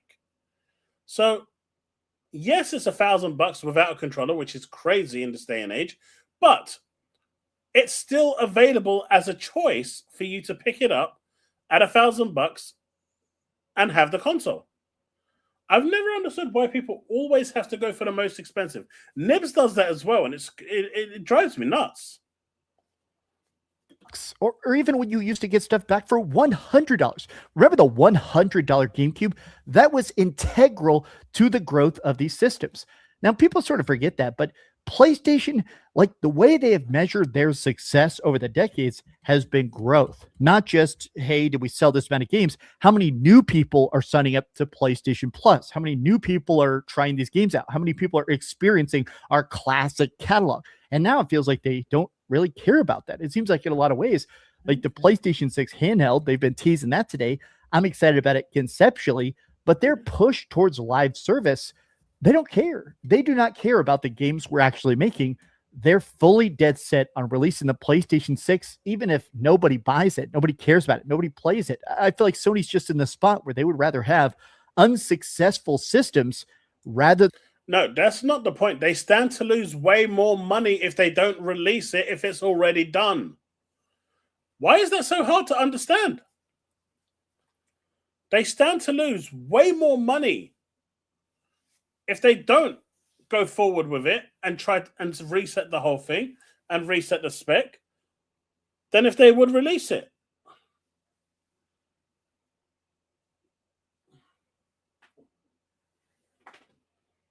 I don't understand why that that mindset is so difficult to understand, because it's true. Than make what people can actually afford, because I guess it looks good to investors. I talked about this a couple days ago, but Kepler L2 is a leaker that has a bunch of sources inside it. By the way, I will just add, in 12 to maybe 13 hours from now, I will be live over at Twitch. Yeah, I know, this is a shameless plug. But I'll be live over at Twitch at twitch.tv/chaoslounge_. So if you're interested in hanging out over there tomorrow, where I'll just be playing some video games, probably continuing Trails, but might be trying something else, feel free to stop by. Link should be in the description below. Manufacturing. He's the guy who sort of knows what's going on at the factories. And he has said that essentially right now, Sony is just making a ton of PlayStation 6s. They're not delaying it. It's still coming out next year, even though we haven't seen it. We don't have a logo. We don't have a picture of it. We don't have like a sexy silhouette like the Xbox Series X did or its reveal. They're just super gung-ho. PS5s are slowing down. There's no guarantee that memory prices will drop. Right now, their basic goal is to just rush it out, hope they sell a couple million units, and if it's at all a success, great. But if it doesn't, then people will keep buying the PlayStation 5. You know, I read a lot about gaming history, and people sort of forget this now, but what killed Atari was all the iterations. The fact that there was the Atari 2600, the 5200, the 7400. There were these tiny leaps in consoles, and each of them had different exclusives, different experiences, different controllers. And it made people know that, well, Atari doesn't matter. All Atari is this giant slop fest. There were actually Atari games based on dog food. That's serious about that. But Sony's in the spot now where I feel like they just don't care about the idea of the product. They don't care about how good it looks in a box or how cool it looks on your shelf. They just care about it existing. And this to me seems like it is a very, very dangerous proposition. Like, GTA 6 is going to sell a lot of PS5s. This is going to be the biggest PS5 game of all time, hands down, instantly. But at the same time, I almost feel like that isn't really what matters to the long-term health of all of console gaming. I love console gaming a lot. I like PC gaming too. I'm very happy I got a Steam Deck before they cost $1 million, but I'm starting to think that this feels like we're about to cross a line that we can't go back on. A pricing line, a market line, an interest line that has something that can't be undone. Yeah, unfortunately, people are expecting, once the AI bubble blows or whatever, if it expands or supply increases, people are expecting that the prices are going to go down, and I don't see that happening. These are going to become, I mean, we may see like a 20% drop in price, but we're not going to see prices going back to the way that they were, even if there is supply for it, because they know that people are willing to pay for it, and they are paying for it right now. And that's the downside of this whole situation, because people are still buying. And as long as people are still buying, it tells them that in the end, people will succumb to the price. They will find the money and they'll get it. PlayStation, you got to find a way to subsidize better. You have to find a way to eat these costs. I'm sorry. Neither PlayStation nor Xbox is going to subsidize. The time of subsidization is over. You guys have admittedly made $20 billion so far just on software sales of the PS5. You got to find a way to make this thing cheaper. Like, even going back to $500 at this point, I hate the fact that I'm missing the glory days of the price from 6 years ago. But if you want these to look better, you got to sell better. This is not just... There is no way that the PS6 or the Helix is going to be 500. No way in a million years.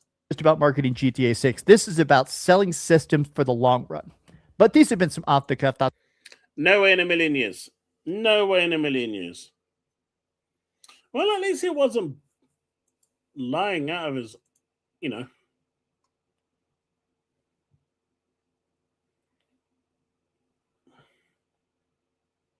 He thinks Sony CEO is watching.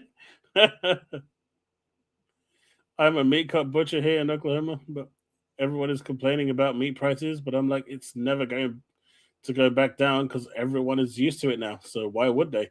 Exactly. Exactly. All it's going to do is just increase profits. And, you know, that sounds horrible. I get it. But I don't think ultimately that really matters because people are just going to do it anyway. Because people are paying for it. You know, people are still, despite the fact that we're living in a cost of living crisis, people are still putting food on their table. They're finding a way to make it work. And as long as they're finding a way to make it work, that is the problem. Well, not so much the problem, but that is the solution, because that's all they want and that's all they need.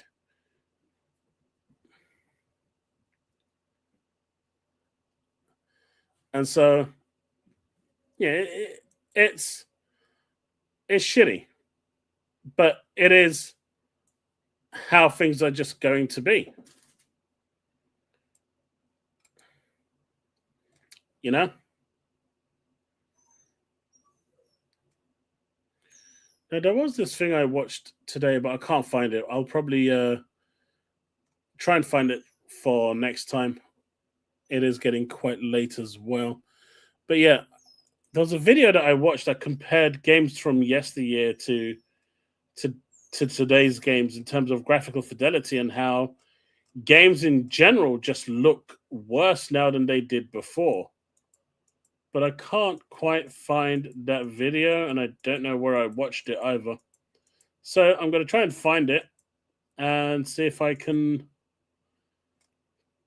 save it, and we can check it out maybe on Thursday. But folks, that's going to be it. I don't think there's anything else left to cover. In terms of the news for the layoffs and stuff, it is just what it is until we find out. I wouldn't pay much heed or attention to them. And in all honesty, even then, you know, there's nothing that you can say or do that's going to change anything that actually, you know, is going to impact these. So I wouldn't lose any sleep over it. It is what it is. That may sound heartless, but see, Luna agrees with me. But on that note, I am going to call it a night. Thank you so much for watching, folks. And again, I will be live, well, today for us in the UK because it's past midnight, but tomorrow for you guys in the US or around the world, over at Twitch, where we'll be playing some games and probably talking about more of this stuff. So if you do want to hang out tomorrow, feel free to stop by. Twitch link is in the description below. It's at twitch.tv/chaoslounge_. Thanks so much for hanging out, folks. Thanks for being here, and I'll see you in the next one. I hope you all had a great time tonight. I hope you had great discussions. Some of it got a bit heated, I know. Wasn't my intention. And if I did offend anyone, I do apologize. That was never my intention.